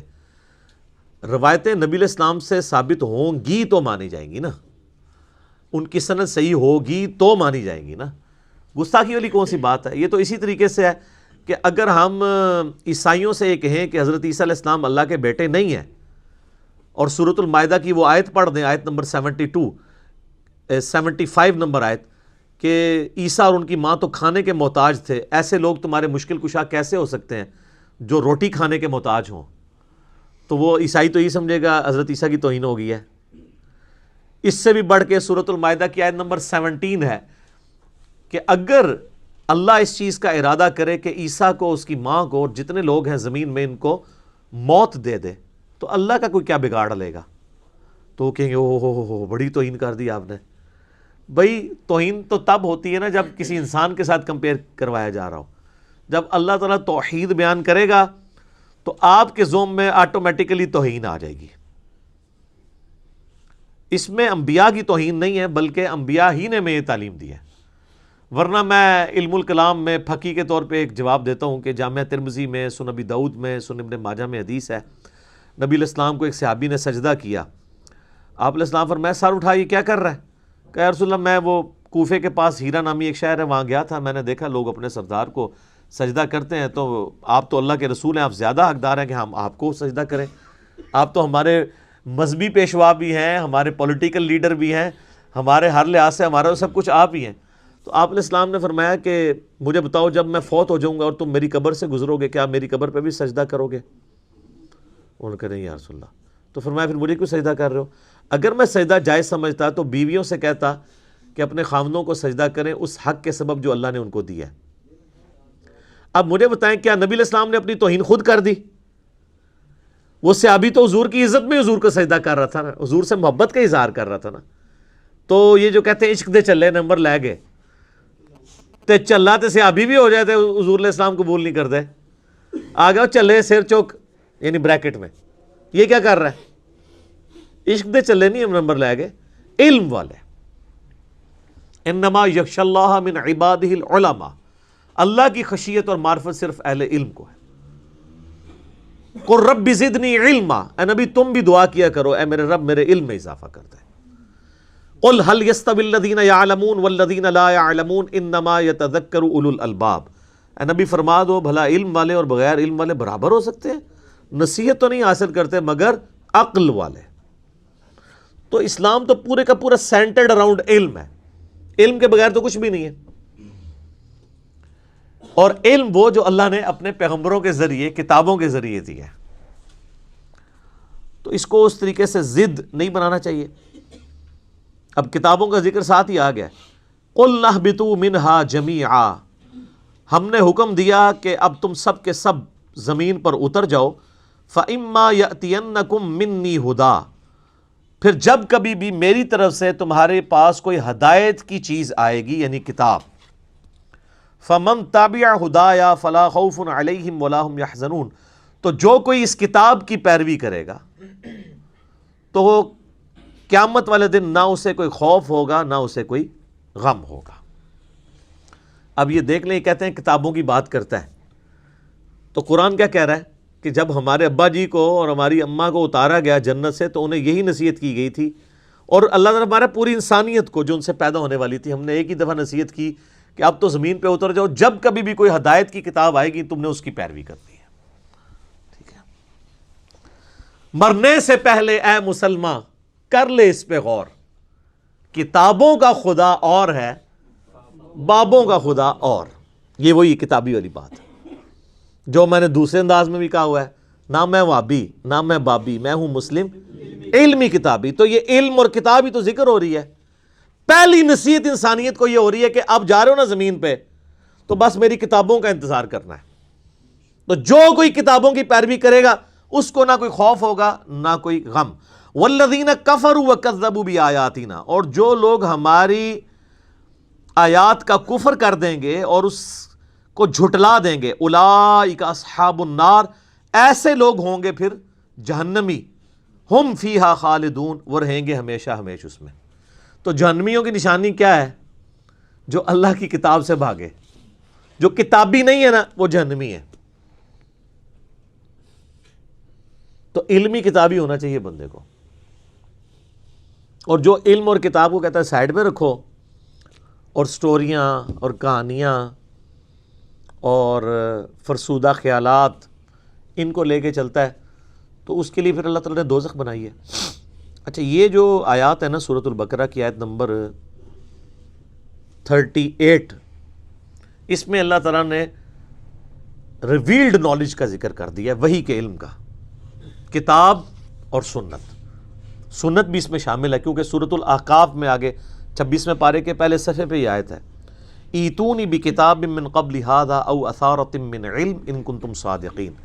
اے نبی ان سے فرماؤ کہ اگر تم میری اس کتاب کو نہیں مانتے ہو تو اس کتاب سے پہلے جو باقی نبیوں پہ کتابیں نازل ہوئی ہیں یا کوئی علم کے آثار ان کے آ رہے ہوں. تو علم کے آثار کو اللہ نے کتاب سے الگ ذکر کیا. علم کے آثار کیا؟ سنت. تو تم سچے ہو تو پھر اس سے بات کرو. ایتونی بکتاب من قبل ھذا او اثارۃ من علم، کتاب اور علم دونوں آ گیا، علمی کتابی. ٹھیک ہو گیا؟ تو یہ ہے ریویلڈ نالج جو اللہ تعالیٰ اپنے پیغمبروں کے ذریعے دیتا ہے. پیغمبر اللہ اور مخلوق کے درمیان وسیلہ ہیں. اگر کوئی شخص پیغمبروں کے وسیلے کے بغیر کوئی عقیدہ اختیار کرے گا تو وہ عقیدہ خواہ کتنا ہی اچھا کیوں نہ ہو اللہ کے حضور قابل قبول نہیں. یہ وسیلہ یہ پاکستان انڈیا والا نہیں، وسیلہ کہتے ہیں واسطے کو. اللہ اور مخلوق کے درمیان واسطہ پیغمبر ہے. پیغمبر کو اگر کوئی چھوڑ دیتا ہے تو ظاہر ہے پھر وہ اللہ کے بارے میں ایسی کوالٹیز کلیم کرے گا جس کو اللہ اون ہی نہیں کرے گا. پیغمبروں کو اللہ تعالیٰ رول ماڈل اس لیے بناتا ہے کہ انسان اپنی محبت میں کوئی اللہ کے ساتھ ایسے عقیدے وابستہ نہ کر دے کہ وہ اپنے زوم میں تو وہ محبت میں کر رہا ہو اور اللہ تعالیٰ کو وہ چیزیں ناپسند ہوں. اب جن لوگوں نے یہ کلیم کیا کہ اس مخلوق میں اللہ تعالیٰ حلول کر جاتا ہے یا یہ مخلوق بھی خالق ہی نے مخلوق کا روپ دھار لیا ہے، تو یہ اللہ کی نفرت میں نہیں انہوں نے کیا، اللہ کی محبت میں کیا. انہوں نے کہا لا موجود الا اللہ، ہم اللہ کے سوا کسی وجود کو ماننے کے لیے تیار نہیں ہیں. پھر وہ اس میں اتنا غلو کر گئے کہ انہوں نے کہا یہ جو آپ کو مخلوق بھی نظر آ رہی ہے نا، یہ بھی اللہ ہی نے مخلوق کا روپ دھار لیا، نعوذ باللہ. تو یہ عقیدہ جو ہے وہ اللہ کی محبت میں ہی آیا نا، کہ ہم اللہ کے سوا کسی کو ایسے پرسنالٹی ماننے کے لیے تیار ہی نہیں ہے. لیکن کیا یہ پیغمبروں کا عقیدہ تھا؟ نہیں. پیغمبر کے عقیدے کے بغیر، پیغمبر کی بتائی ہوئی تعلیمات کے بغیر آپ کچھ سے کچھ کر لیں گے. اس لیے پیغمبروں کو رول ماڈل بنایا جاتا ہے. لقد کان لکم فی رسول اللہ اسوۃ حسنہ، بے شک نبی علیہ السلام کی زندگی میں تمہارے لیے بہترین نمونہ ہے. ورنہ انسان نے تو اپنی عقل سے تو آپ دیکھیں اتنی مت ماری گئی کہ ہاتھوں کے تراشے ہوئے بتوں کے آگے بھی لوگ جھکے. ویسے یہ عقل نہیں مانتی. اگر ہمارا پڑوسی ملک انڈیا نہ ہوتا اور وہاں پہ 90 کروڑ ہندو نہ ہوتے تو ہمارا دل کبھی نہ ٹھکتا کہ یار پڑھا لکھا بندہ بھی اپنے ہاتھوں کے بنائے بتوں کے آگے جھک سکتا ہے. تو جائیں سر، دنیا میں سب سے زیادہ پی ایچ ڈیز امریکہ کے بعد انڈیا میں ہے، اور وہ پی ایچ ڈی بھی بتوں کے آگے جھکے ہوتے ہیں. یہ تو اللہ بھلا کرے عامر خان کا کہ اس نے پی کے فلم بنا کے ان کا جنازہ نکالا ہے، لیکن پھر بھی لوگ فالو تو کر رہے ہیں، چل رہے ہیں اس چیز کے پیچھے. تو یہ آپ کے سامنے ثبوت ہے کہ اس ماڈرن دور میں بھی پڑھے لکھے لوگ ہونے کے باوجود اپنے ہاتھوں کے تراشے ہوئے بتوں کو پوجتے ہیں. اچھا، وہ بت جب پرانے ہو جاتے ہیں نا تو وہ بتوں کو ٹرالیوں کے اوپر لوڈ کر کے باقاعدہ پلوں پہ لے کے جاتے ہیں، اوپر سے نیچے پھینکتے ہیں دریاؤں کے اندر، ٹھیک ہے. اور وہ کچھ ادھر ہی ٹوٹ رہے ہوتے ہیں، کچھ نیچے دھڑل سے گرتے ہیں. پھر بھی ان کو عقل نہیں آتی ہے کہ یار جو آپ کا معبود جس نے آپ جو بنایا ہوا ہے وہ پرانا ہو گیا، آپ اس کو پھر نیا گھڑ رہے ہیں. تو اب پھر انہوں نے خیر اس کے لیے اور پلی لیے. ویسے کتابیں تو ہندوؤں کی سپورٹ نہیں کرتی ہیں. As far as books are concerned دنیا میں کوئی بھی مذہب ایسا نہیں ہے جس کی کتابیں شرک کی طرف مائل ہوں. ہندوؤں کی بھی جو کتابیں ہیں نا، ویدیں جو ان کی مین جو کتابیں ہیں یا اپنیشدس ہیں، آپ ان کو بھی پڑھیں تو اس میں بھی ون گاڈ کا کانسیپٹ ملے گا. اور وہ یہ کہیں گے ہم یہ جو اسٹیچو بناتے ہیں نا یہ صرف دھیان کے لیے بناتے ہیں، بھگوان تو ایک ہی ہے. اور ان سے پوچھیں یہ کہتے ہیں نہیں یہ بھگوان نہیں ہے، ہم ایک دھیان کے لیے اس کا اسٹیچو بناتے ہیں. یہ بھی غلط ہے. لیکن ان کی ویدوں میں یہ بات لکھی ہوئی ہے کہ اس خدا کا نہ کوئی اسٹیچو بنایا جا سکتا ہے، نہ کوئی بت بنایا جا سکتا ہے، نہ کوئی تصویر بنائی جا سکتی ہے. تو کتابوں تو وہ بھی نہیں چل رہے ہیں. اور ہمارے مسلمان پھر بڑا فخریہ بتا رہے ہوتے ہیں کہ جی دیکھیں جی ہندو تو اپنی کتابوں میں چل رہے تھے، تسی چل رہے ہو، تسی بھی تو کام چوک کے رکھے ہے. آپ دیکھ لیں مزارات کے اوپر جو کچھ ہو رہا ہے. تو آپ نے بھی تو یعنی وہی عقیدے کسی نہ کسی فارم میں بگاڑ کے اور ہستیوں کے ساتھ منسوب کیے ہوئے ہیں. اور پھر ہندوؤں کو بھی موقع ملتا ہے، وہ بھی پھر جملے کستے ہیں اور ایسی ایسی باتیں کرتے ہیں، پھر ہمیں بری لگتی ہیں. تو اپنے اوپر بھی توجہ دینے کی ضرورت ہے. تو یہ ریویلڈ نالج یہ بنیاد ہے اللہ تک پہنچنے کی.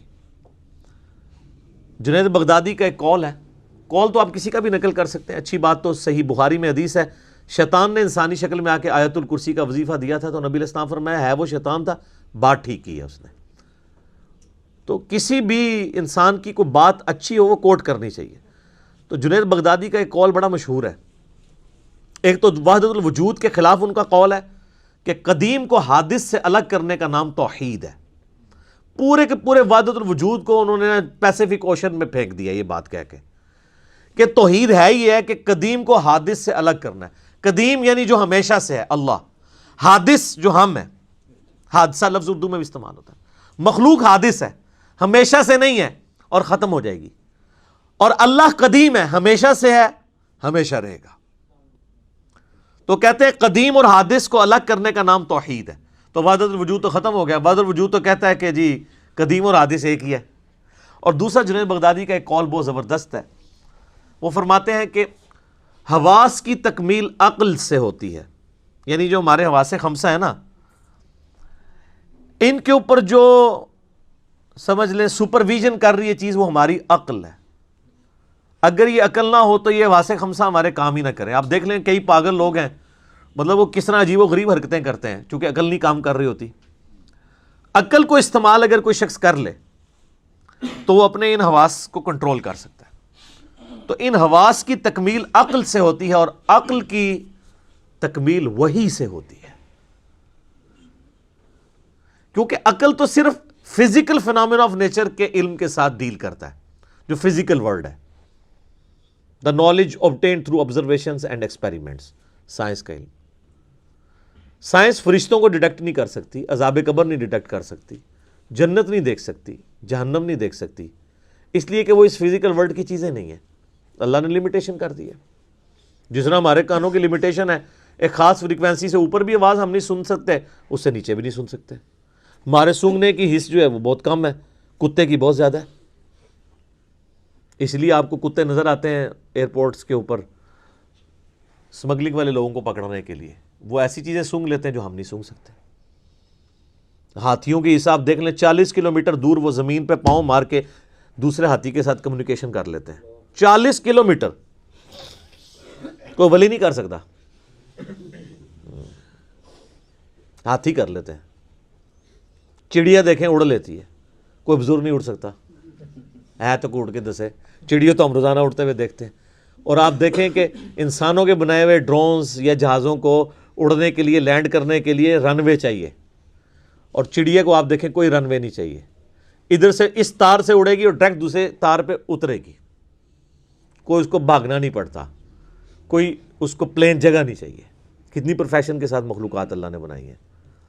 تو یہ فزیکل ورلڈ کے ساتھ جو علم تعلق رکھتا ہے یہ سائنس کا علم ہے. سائنس کا علم بھی ڈیفینیٹ ہے, جو اسٹیبلش سائنس ہو, ہم اس کو مانتے ہیں. مثلا پٹرول آگ کو بھڑکا دیتا ہے, پانی آگ کو ٹھنڈا کر دیتا ہے, سورج مشرق سے نکلتا ہے مغرب میں غروب ہوتا ہے. یہ فزیکل ورلڈ سے تعلق رکھتی چیزیں. یہ تو حضرت ابراہیم علیہ السلام نے سورۃ البقرہ میں اللہ تعالیٰ کے ایک ہونے پہ دلیل دی تھی نمرود کو کہ میرا رب وہ ہے جو مشرق سے سورج نکالتا ہے. تو اگر رب بننے کا دعویٰ کر رہا ہے نا تو مغرب سے نکال کے بتا. تو ہکا بکا رہ گیا تھا. فزیکل ورلڈ کی چیزیں بھی اللہ ہی کا علم ہے, کیونکہ کتابیں اللہ کا قول ہیں اور یہ کائنات اللہ کا فعل ہے. قول اور فعل میں تضاد نہیں ہو سکتا. ٹھیک ہے, تو وہ جو علم ہے نا, جو ایکوائرڈ نالج ہے سائنس کا علم, اس کا ذکر بھی اسی رکوع کے اندر سٹارٹ میں آ گیا تھا. کون سا؟ وَعَلَّمَ آدَمَ الْأَسْمَاءَ كُلَّهَا. آدم علیہ السلام کو ہم نے ہر چیز کا نام سکھا دیا تھا. پوٹینشلی اللہ تعالیٰ نے عقل ڈال دی تھی انسان کے دماغ میں. پوٹینشلی اگر میں آپ سے پوچھوں یہ آم کی گٹھلی کے اندر درخت ہے, تو اگر آپ تھوڑے عقل مند ہوئے تو آپ کہیں گے ہاں درخت ہے, اور اگر زیادہ عقل مند ہوئے تو آپ کہیں گے کروڑوں درخت ہیں اس کے اندر, کیونکہ جب اسے بوئیں گے ہزاروں آم لگیں گے. ہر آم کے اندر ایک گٹھلی ہوگی, وہ ہر 1000 جو ہے 1000 اور درخت. تو یہ تو ایک چین ریئیکشن شروع ہو جاتا ہے. تو یہ گٹھلی جو آپ کو بظاہر نظر آ رہی ہے یا بیج نظر آ رہا ہے, آم کی گٹھلی اس کا بیج ہی ہوتی ہے. اس کے اندر پورا پوٹینشیل وہ ڈیٹا موجود ہے. انسانی عقل میں بھی اللہ نے وہ ڈیٹا ڈالا تھا جو صدیوں کے ساتھ گزرنے کے ساتھ ساتھ آہستہ آہستہ, جس طرح آم کا درخت 8 سال میں ایک پورا پیڑ بنتا ہے نا, اسی ایک گٹھلی میں سے انسانی عقل بھی 10,000 سال کی اس تاریخ میں کرتے کرتے آپ دیکھیں کس عروج پہ پہنچ چکی ہے, کہ عقلیں دنگ ہیں کہ انسان نے کیا کر لیا. بلکہ آج سے 100 سال پہلے کا انسان اگر زندہ ہو جائے تو وہ تو پاگل ہو جائے, اور آج کے ہر بندے کوئی بزرگ ماننے کے لیے تیار ہو جائے. ٹھیک ہے, یہ دیکھیں نا, ہم نے CCTV کیمرہ لگائے ہوئے ہیں. کوئی بندہ نیچے بھی دور بھی ہو تو میں اس کے کپڑوں کا رنگ بھی بتا سکتا ہوں اور اس کا سارا کچھ بتا سکتا ہوں. تو یہ پرانے زمانے میں اگر کیمرے ہوں, کسی کو پتہ نہ ہو, تو میں یہ بھی بتا سکتا ہوں کہ 15 دن پہلے کتنے بجے یہاں سے کوئی گزرا تھا کیمرے سے. کہیں گے یہ بزرگ دیکھو کتنے پہنچے نے. تو یہ سارا فزیکل ورلڈ سے تعلق رکھتا ہے علم. اس علم نے بھی کتنی ترقی کر لی ہے. تو اس چوتھے رکوع کے اندر اللہ تعالیٰ نے 2 علوم کا ذکر کیا ہے. سٹارٹ میں ذکر کیا ہے علم الاسماء کا, اور جس کے اوپر آج کل وہ جناب ناموں کا علم اور پتہ نہیں وہ نام بھی وہ حساب لگا کے رکھتے ہیں اور پتہ نہیں کیا کچھ کرتے ہیں, وہ یہ چیز نہیں تھی. پوٹینشلی عقل کی بات ہوئی, اور اینڈ پہ جا کے علم وحی کا ذکر آیا کہ علم وحی کو لے کے چلنا ہے. بس یہی 2 علوم ہیں جن کو قرآن مانتا ہے. اور 10 کمانڈمنٹس جو آئیں گی نا سورہ بنی اسرائیل کی آیت نمبر 36 میں 9th کمانڈ ہے، وَلَا تَقْفُ مَا لَيْسَ لَكَ بِهِ عِلْم، اے انسان کسی چیز کی پیروی اس وقت تک مت کرنا جب تک کہ اس کے بارے میں تمہیں علم نہ آ جائے۔ إِنَّ السَّمْعَ وَالْبَصَرَ وَالْفُؤَادَ كُلُّ أُولَئِكَ كَانَ عَنْهُ مسئولا، بے شک کان، آنکھیں اور عقل اس کے بارے میں تم سے پوچھا جائے گا تم نے اس کو استعمال کیوں نہیں کیا۔ تو اللہ تعالیٰ نے یہ چیز پوچھنی ہے مرنے سے پہلے، اے مسلمان کر لے اس پہ غور، کتابوں کا خدا اور ہے بابوں کا خدا اور، یہ اللہ نے پوچھنی ہے بات کہ تو نے مرنے سے پہلے علم حاصل کیا تھا، یا تیرا ماننا یہی تھا کہ کالی بلی رستہ کاٹ دے تو نحوست ہے، گھر کی منڈیر پہ کوا بیٹھے تو مہمان آنے کی دلیل ہے، جوتی پہ جوتی چڑھ جائے تو سفر لکھا ہوا ہے، یہ تو مانتا تھا؟ اور گائے نے ایک سینگ کے اوپر زمین اٹھائی ہوئی ہے، دوسرے پہ اٹھاتی ہے تو زلزلہ آ جاتا ہے، ہسدے پہ نے سارے تہاڈا بھی ذکر ہے، اور اے بزرگاں نے جناب سمندر روکے ہے تے فلانے بزرگ نے جڑا انڈیا دے بم پھاڑ لے سن پل دے ہوتے، اے بھی ہے نا سرکار، ہوں تو نئے ورژن بھی دے ہیں نا اویلیبل، باقی چیزوں پہ ہم خوش ہوتے ہیں، ہندو کہندے نے، تسی بھی جو کچھ کہندے ہو نا ہندو بھی ہسدے نے تواڈے ہوتے، آپ بھی تو کہتے ہیں نا فلاں بزرگ نے جو ہے سمندر روک لیا ہے۔ یہ لادہ بات ہے کہ وہ بزرگ جب زندہ ہوتے ہیں ان کا پیشاب بند ہوتا ہے تو وہ آغا خان ہی لے کے جانا پڑتا ہے انہیں، یہ لادہ بات ہے کہ اپنا پیشاب، اور اگر پیشاب رک رہا نہ ہو تو وہ پیشاب روک بھی نہیں کوئی سکتا۔ اس دماغ سے آپ دیکھیں کئی لوگوں کے وہ سگنل ایسے جنریٹ ہوتے ہیں، ہارمونس ڈسٹرب ہو جائیں تو آپ اپنا پیشاب پہ خود کنٹرول ہی نہیں رہتا۔ آپ لوگ بیمار ہوتے ہیں، آپ کو اٹھا کے مزاروں پہ لے جاتے ہیں، اور مزاروں والے جب بیمار ہوتے ہیں انہیں اٹھا کے ہاسپٹل لے جاتے ہیں، اور ہاسپٹل بھی وہ DHQ میں نہیں لے کے جاتے، شفا میں لے کے جاتے ہیں یا آغا خان میں۔ تو اپنے بارے میں وہ بہت سینسٹیو ہے۔ تو یہ دو علوم ہیں، ریویلڈ نالج اور ایکوائرڈ نالج، جن کو اسلام مانتا ہے، اسی کے اوپر ساری بنیاد ہے۔ اب میرے بھائیوں مسلسل 9 رکوع اگلے، سابقہ امت مسلمہ بنی اسرائیل، ان پہ اللہ تعالیٰ نے فرد جرم عائد کی ہے۔ انتہائی سوز و گداز ہے جی ان 9 رکوعوں کے اندر۔ اللہ تعالیٰ نے ایک قوم سے اتنا پیار کیا، 3 کتابیں ان میں بھیجیں، تورات، زبور، انجیل، سینکڑوں صحائف بھیجے، ہزاروں پیغمبر بھیجے، لیکن جب انہوں نے انبیاء کی تعلیمات سے روگردانی کی تو اللہ کے عذاب کا کوڑا ان پہ پڑا۔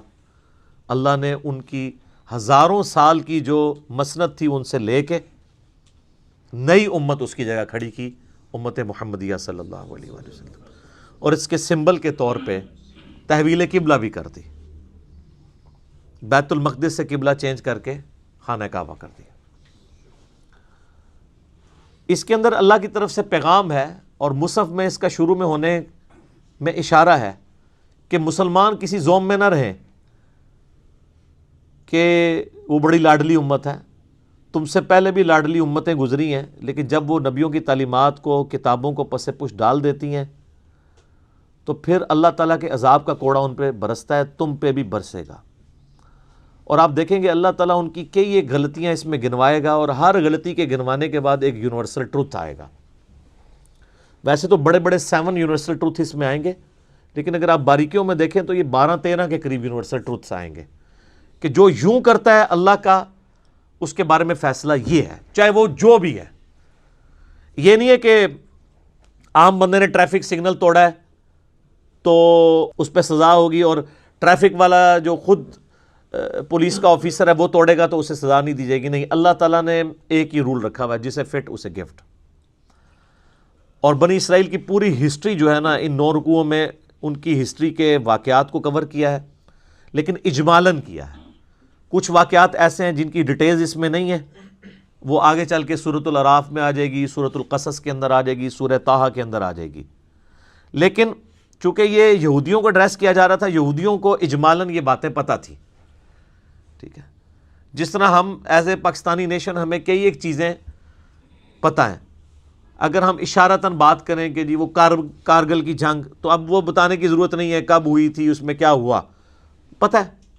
65 کی جنگ، 71 کی جنگ، اس طریقے سے بنی اسرائیل کی ہسٹری میں بھی ان کو ایک چیزیں پتہ تھی، یا مسلمانوں کی ہسٹری میں غزوہ بدر، احد، اس کی ڈیٹیلز نہ بھی ہو، صرف ان کے نام بھی ذکر ہوں تو وہ ایک پورا نقشہ مسلمانوں کے ذہن میں آ جاتا ہے۔ چونکہ یہودیوں کو ایڈریس کیا جا رہا تھا پلس عیسائیوں کو بھی، چونکہ دونوں بنی اسرائیل تھے، سابقہ امت مسلمہ تھی، اس لیے اشارت ان کے واقعات کا ذکر کیا کہ بھی تم نے یہ کیا، یہ کیا، یہ کیا، اس کے اگینسٹ پھر ہمیں یہ کرنا پڑا۔ تم ہماری لاڈلی امت تھے، تمہیں ہم نے سارے جہان والوں پہ فضیلت بخشی تھی۔ یہ 2 دفعہ آیت ریپیٹ ہوگی کہ بنی اسرائیل کو ہم نے تمام جہان والوں پہ اپنے زمانے میں فضیلت بخشی تھی، لیکن جب وہ نبیوں کا راستہ انہوں نے چھوڑ دیا، کتابوں کو چھوڑ دیا اور بابی ہو گئے کتابی کی بجائے، اپنے علماء کے پیچھے لگ گئے، تو پھر ہم نے انہیں معزول کر دیا۔ اور صرف معزول نہیں کیا، ضربت علیہم الذلہ والمسکنہ، ہم نے ان پہ ذلت، مسکنت اور اللہ کی طرف سے غضب ان کے اوپر مسلط ہو گیا۔ بنی اسرائیل کون ہے؟ اسرائیل ہبرو لینگویج میں، عبرانی زبان میں کہتے ہیں اللہ کا بندہ۔ یہ ایل کا لفظ جو ہے نا اللہ کے لیے استعمال ہوتا ہے۔ اسرائیل، جبرائیل، میکائیل، اسرافیل، اور توڑا یار عزازیل، شیطان کا نام عزازیل ہے، وہ بھی اللہ کا بندہ ہی سی، عزت والا۔ اچھا، تو یہ ہبرو لینگویج میں استعمال ہوتا ہے۔ اسرائیل جو ہے یہ لقب تھا سیدنا یعقوب بن اسحاق بن ابراہیم علیہم السلام اجمعین۔ حضرت ابراہیم علیہ السلام کے 2 بیٹے تھے نا، سیدنا اسماعیل علیہ السلام اور سیدنا اسحاق۔ حضرت اسحاق علیہ السلام کی اولاد میں پھر بنی اسرائیل ہوئے، کیونکہ ان کا بیٹا تھا یعقوب، یعقوب کا لقب تھا اسرائیل، اللہ کا بندہ۔ اور اس کا ذکر آپ کو سورہ آل عمران کے اندر مل جاتا ہے، پارہ نمبر جو 3 ہے نا۔ یہ کئی لوگ پوچھ بھی رہے ہوتے ہیں کہ جی یہ، کیونکہ ایسا بھی فتنہ اٹھا ہے کہ لوگ یہ کہہ رہے ہیں جی بنی اسرائیل جو ہے نا وہ اسرائیل، تو حضرت یعقوب کا نام کہیں وارد نہیں ہوا۔ تو قرآن کے اندر اللہ تعالیٰ نے حضرت یعقوب علیہ السلام کا نام ذکر کیا ہے، پارہ نمبر 4 کے سٹارٹ میں ہی ہے، آیت نمبر 93 ہے سورہ آل عمران کی۔ کل الطعام کان حلا لبنی اسرائیل الا ما حرم اسرائیل، ہر طرح کا حلال کھانا جو تھا وہ، یعنی جو اچھا جو صاف کھانا ہے وہ بنی اسرائیل کے لیے حلال ہی تھا پہلے، سوائے اس کے کہ جو اسرائیل نے اپنے اوپر خود حرام کر دیا تھا، علی نفسی۔ یعنی اسرائیل کون؟ یعنی کسی انڈیویجول کا ذکر ہو رہا ہے، حضرت یعقوب علیہ السلام۔ پوری انسانیت کو پتہ ہے کہ ان کا یہ لقب تھا۔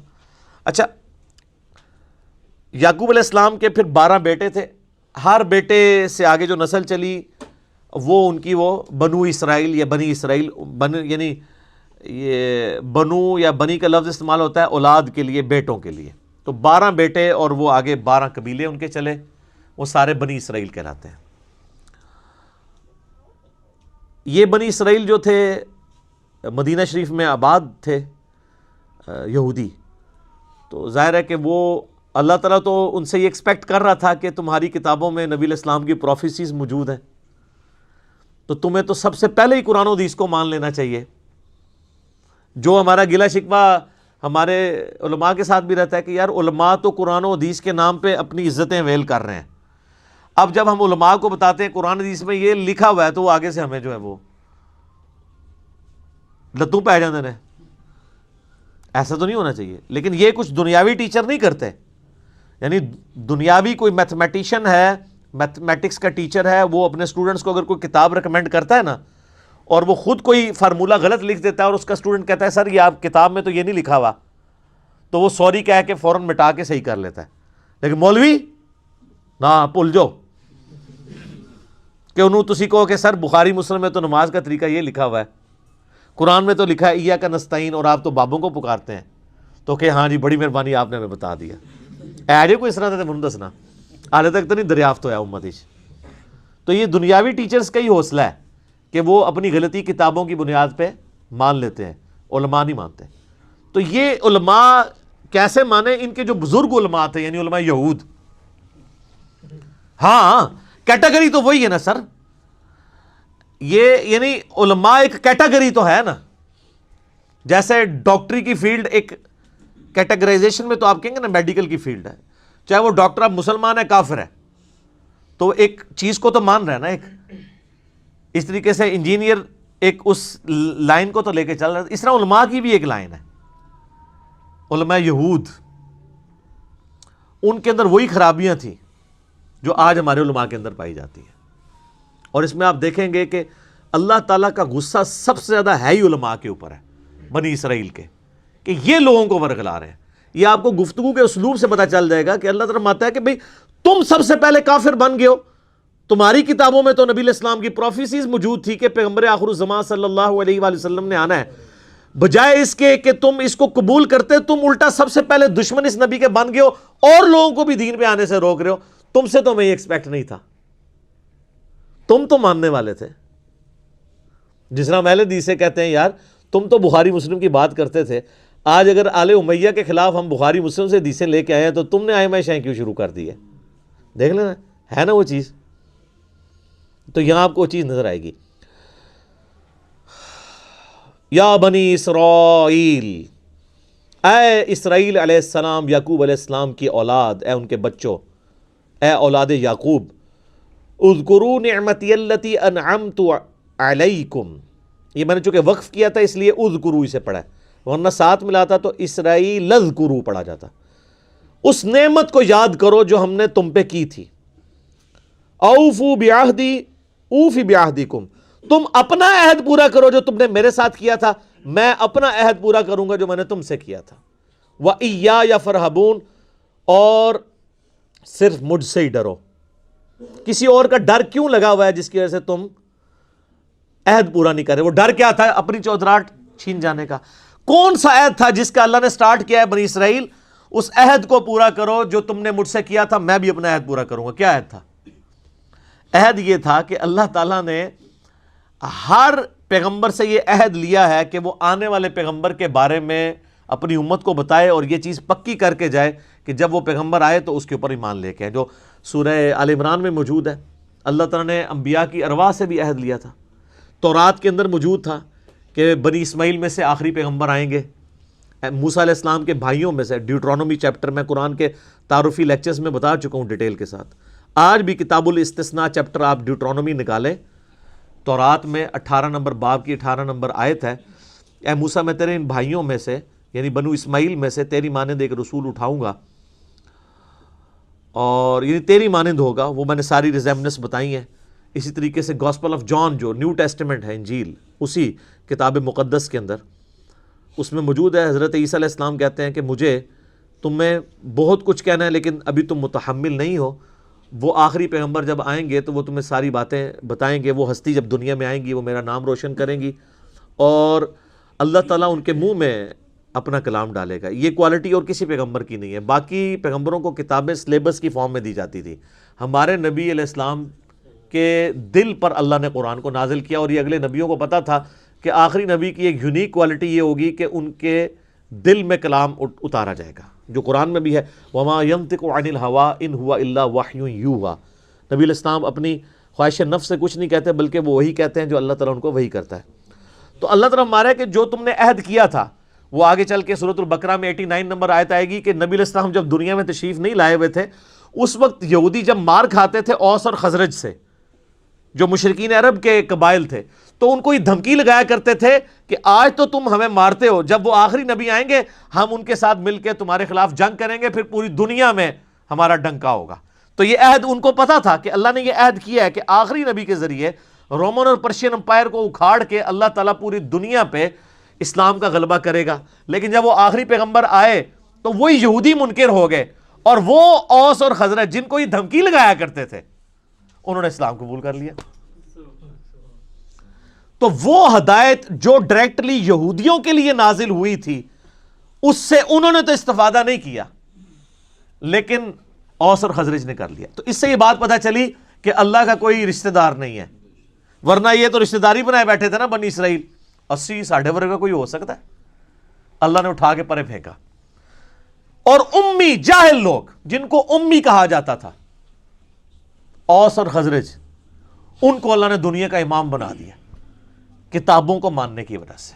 یہ بابوں کو مانتے رہ گئے، اپنے علماء یہود کو، یہودی علماء نے کہا نا، آگے آپ کو پتہ چلے گا وہ کس طریقے سے مخالفت کرتے تھے نبی الاسلام کی. یہ تو اب 3-4 سپارے چلنے ہی اس کے اوپر ہیں، کیا کیا سازشیں کرتے تھے.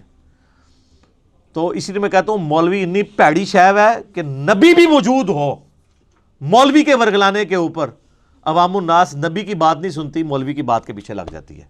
تو سر آج اگر مولوی کی بات کے پیچھے لوگ لگے ہوئے ہیں اور کتاب و سنت کو نہیں مان رہے تو کوئی زیادہ پریشانی کی بات نہیں ہے. علماء یہود کے پیچھے لگ کے 10 یہودی بھی نہیں تھے جو ایمان لائے اور نبی علیہ السلام کی مبارک زندگی میں. اور قرآن حکیم کا کتنا اچھا خاصا حصہ یہودیوں کو ایڈریس کرتا ہے. آیات تو نازل ہوئی لیکن فائدہ ان کو کوئی نہیں ہوا. فائدہ کس کو ہو گیا؟ دوسروں کو، جنہوں نے ان کتابوں کو مان لیا، ان باتوں کو مان لیا، تعلیمات کو مان لیا. تو اللہ کی کسی کے ساتھ کوئی رشتہ داری نہیں ہے. جو کتابوں کو، پیغمبروں کو مان لے وہ اللہ کا سگا ہے، اور جو نہ مانے چاہے وہ پیغمبروں کی اولاد بھی ہے. یہ بنی اسرائیل کون تھے؟ حضرت یعقوب علیہ السلام، حضرت ابراہیم علیہ السلام کی اولاد تھے. اللہ نے کوئی پرواہ نہیں کی. تو خونی رشتہ کوئی کام نہیں آیا جب انبیاء کی تعلیمات کو چھوڑ دیا. چاہے بنو اسرائیل ہوں یا آج بنو اسماعیل ہوں. یہ ہمارے جو سید لوگ کہلواتے ہیں یہ بنو اسماعیل ہے نا، ان کے اندر بھی کافی کیڑا گھسا ہوا ہوتا ہے. وہ ہمیں کہہ رہے ہوتے ہیں امتی، ایک امتی آیا سی، امتیاں دی یہ گل ہے. ہم ان کے امتی تو نہیں ہیں، امتی تو نبی علیہ السلام کے ہیں، حالانکہ خود بھی امتی ہیں. تو ان کے دماغ میں بھی کیڑا آیا ہوتا ہے. تو ان کو یہ بات بتائیں کہ آپ کی نسبت آپ کو کام نہیں آئے گی اگر آپ نے نبی صلی اللہ علیہ وآلہ وسلم کی تعلیمات کی پیروی نہ کی. یہاں دیکھ لیں اللہ نے فرمایا تم اپنا عہد پورا کرو. ایک بڑا عہد الستو بربکم قالوا بلا، جو روحوں سے عہد لیا تھا. اور دوسرا عہد جو تمہارے پیغمبر تم سے لے کے گئے تھے کہ پیغمبر آخر الزمان صلی اللہ علیہ وآلہ وسلم کو ماننا ہے. آج بھی وہ عہد پورا کر لو، آج بھی تم سے صلح ہو سکتی ہے. وآمنوا بما انزلت مصدقا لما معکم، اور ایمان لاؤ اس کتاب کے اوپر جو نازل ہوئی ہے اس حال میں کہ تمہارے پاس جو پہلے سے کتابیں موجود ہیں وہ ان کی بھی تصدیق کرتی ہے. یہ کتاب یہ نہیں کہتی کہ تمہاری کتابیں غلط ہیں، یہ تو ایسی کتاب ہے جو تمہاری کتابوں کو صحیح مان رہی ہے. یا تو کہہ رہی ہو وہ کتابیں نہیں ہیں، پھر تمہیں ریلیکٹنٹ ہو جاؤ تم. یہ تو کہہ رہی ہے تورات بھی اللہ کی کتاب ہے، انجیل بھی، تو یہ کتاب تو تمہاری کتابوں کی تصدیق کر رہی ہے. کس اعتبار سے؟ ایک اس اعتبار سے کہ ان کتابوں کو اللہ کی کتاب مان رہی ہے، اور اس اعتبار سے بھی تصدیق کر رہی ہے کہ ان کتابوں میں موجود تھا کہ ایک آخری پیغمبر آئیں گے، ان پہ کتاب نازل ہوگی. تو قرآن پریکٹیکلی اس کتابوں کی تصدیق ہے، کیونکہ ان کتابوں میں جو پیش گوئی تھی وہ پوری کس طرح ہوئی؟ قرآن کے آنے سے. تو گویا قرآن نے آ کے ان کتابوں کو سچا ثابت کر دیا کہ اس میں لکھا ہوا ہے کہ آخری پیغمبر آئیں گے، لو آ گئے ہیں. اس میں لکھا ہے ان پہ کتاب نازل ہوگی، لوگ نازل ہوگی. دو اعتبار سے تصدیق کر رہی ہے. ایک تو یہ ان کتابوں کو صحیح بھی کہہ رہی ہے، اور ان کتابوں کی سٹیٹمنٹ کی پریکٹیکل نشانی بن کے یہ کتاب آ گئی ہے. وَلَا تَكُونُوا اَوَّلَ كَافِرٍ بِهِ، اور سب سے پہلے تم تو کافر نہ بنو اس کتاب کے، تم تو منکر نہ بنو، تمہیں تو پتہ ہے. وَلَا تَشْتَرُوا بِآيَاتِي ثَمَنًا قَلِيلًا، اور میری آیات کو چند ٹکوں کے عوض بیچو تو مت. دنیا کے نفع کی خاطر تم پیغمبر کا انکار کر رہے ہو. تمہاری چودراہٹ ختم، ظاہر ہے وہ نذرانے لے رہے تھے، ان کی ساری چیزیں وابستہ تھیں. جب نبی کے آگے جھک جاتے تو سب سٹیٹس ختم. آج بھی اگر علماء کتاب و سنت کو مانے تو وہ اپنے فرقے کی مسجد میں سروائیو نہیں کر سکتے. کوئی ایک بات ان کے خلاف نہیں وہ کر سکتے. تو پہلے بھی ایسا تھا. تو اللہ فرما رہا ہے تم تو پہلے کافر نہ بنو اور چند ٹکوں کے عوض دین نہ بیچو. وَإِيَّايَ فَاتَّقُونَ، اور صرف مجھی سے ڈرو. یعنی بار بار اللہ تعالیٰ دیکھیں ڈرنے کا ذکر کر رہا ہے کہ اگر تمہیں واقعی اللہ کا خوف ہے نا کہ مرنے کے بعد اللہ کے حضور پیشی ہونی ہے تو پھر تم یہ ایمان قبول کر لیتے. تو اس سے کیا پتہ چلی کہ جو علماء نہ ڈر ہو جاتے ہیں، بے فکرے ہو جاتے ہیں اللہ تعالیٰ کے معاملات میں، ان کو کبھی بھی ہدایت نہیں ملتی. نیور. جس کی مثال یہ ہے کہ نبی علیہ السلام کے مبارک زمانے میں ان کو ہدایت نہیں ملی. وَلَا تَلْبِسُوا الْحَقَّ بِالْبَاطِلِ، اور حق کو باطل کے ساتھ مت ملاؤ. وَتَكْتُمُوا الْحَقَّ، اور حق کو مت چھپاؤ.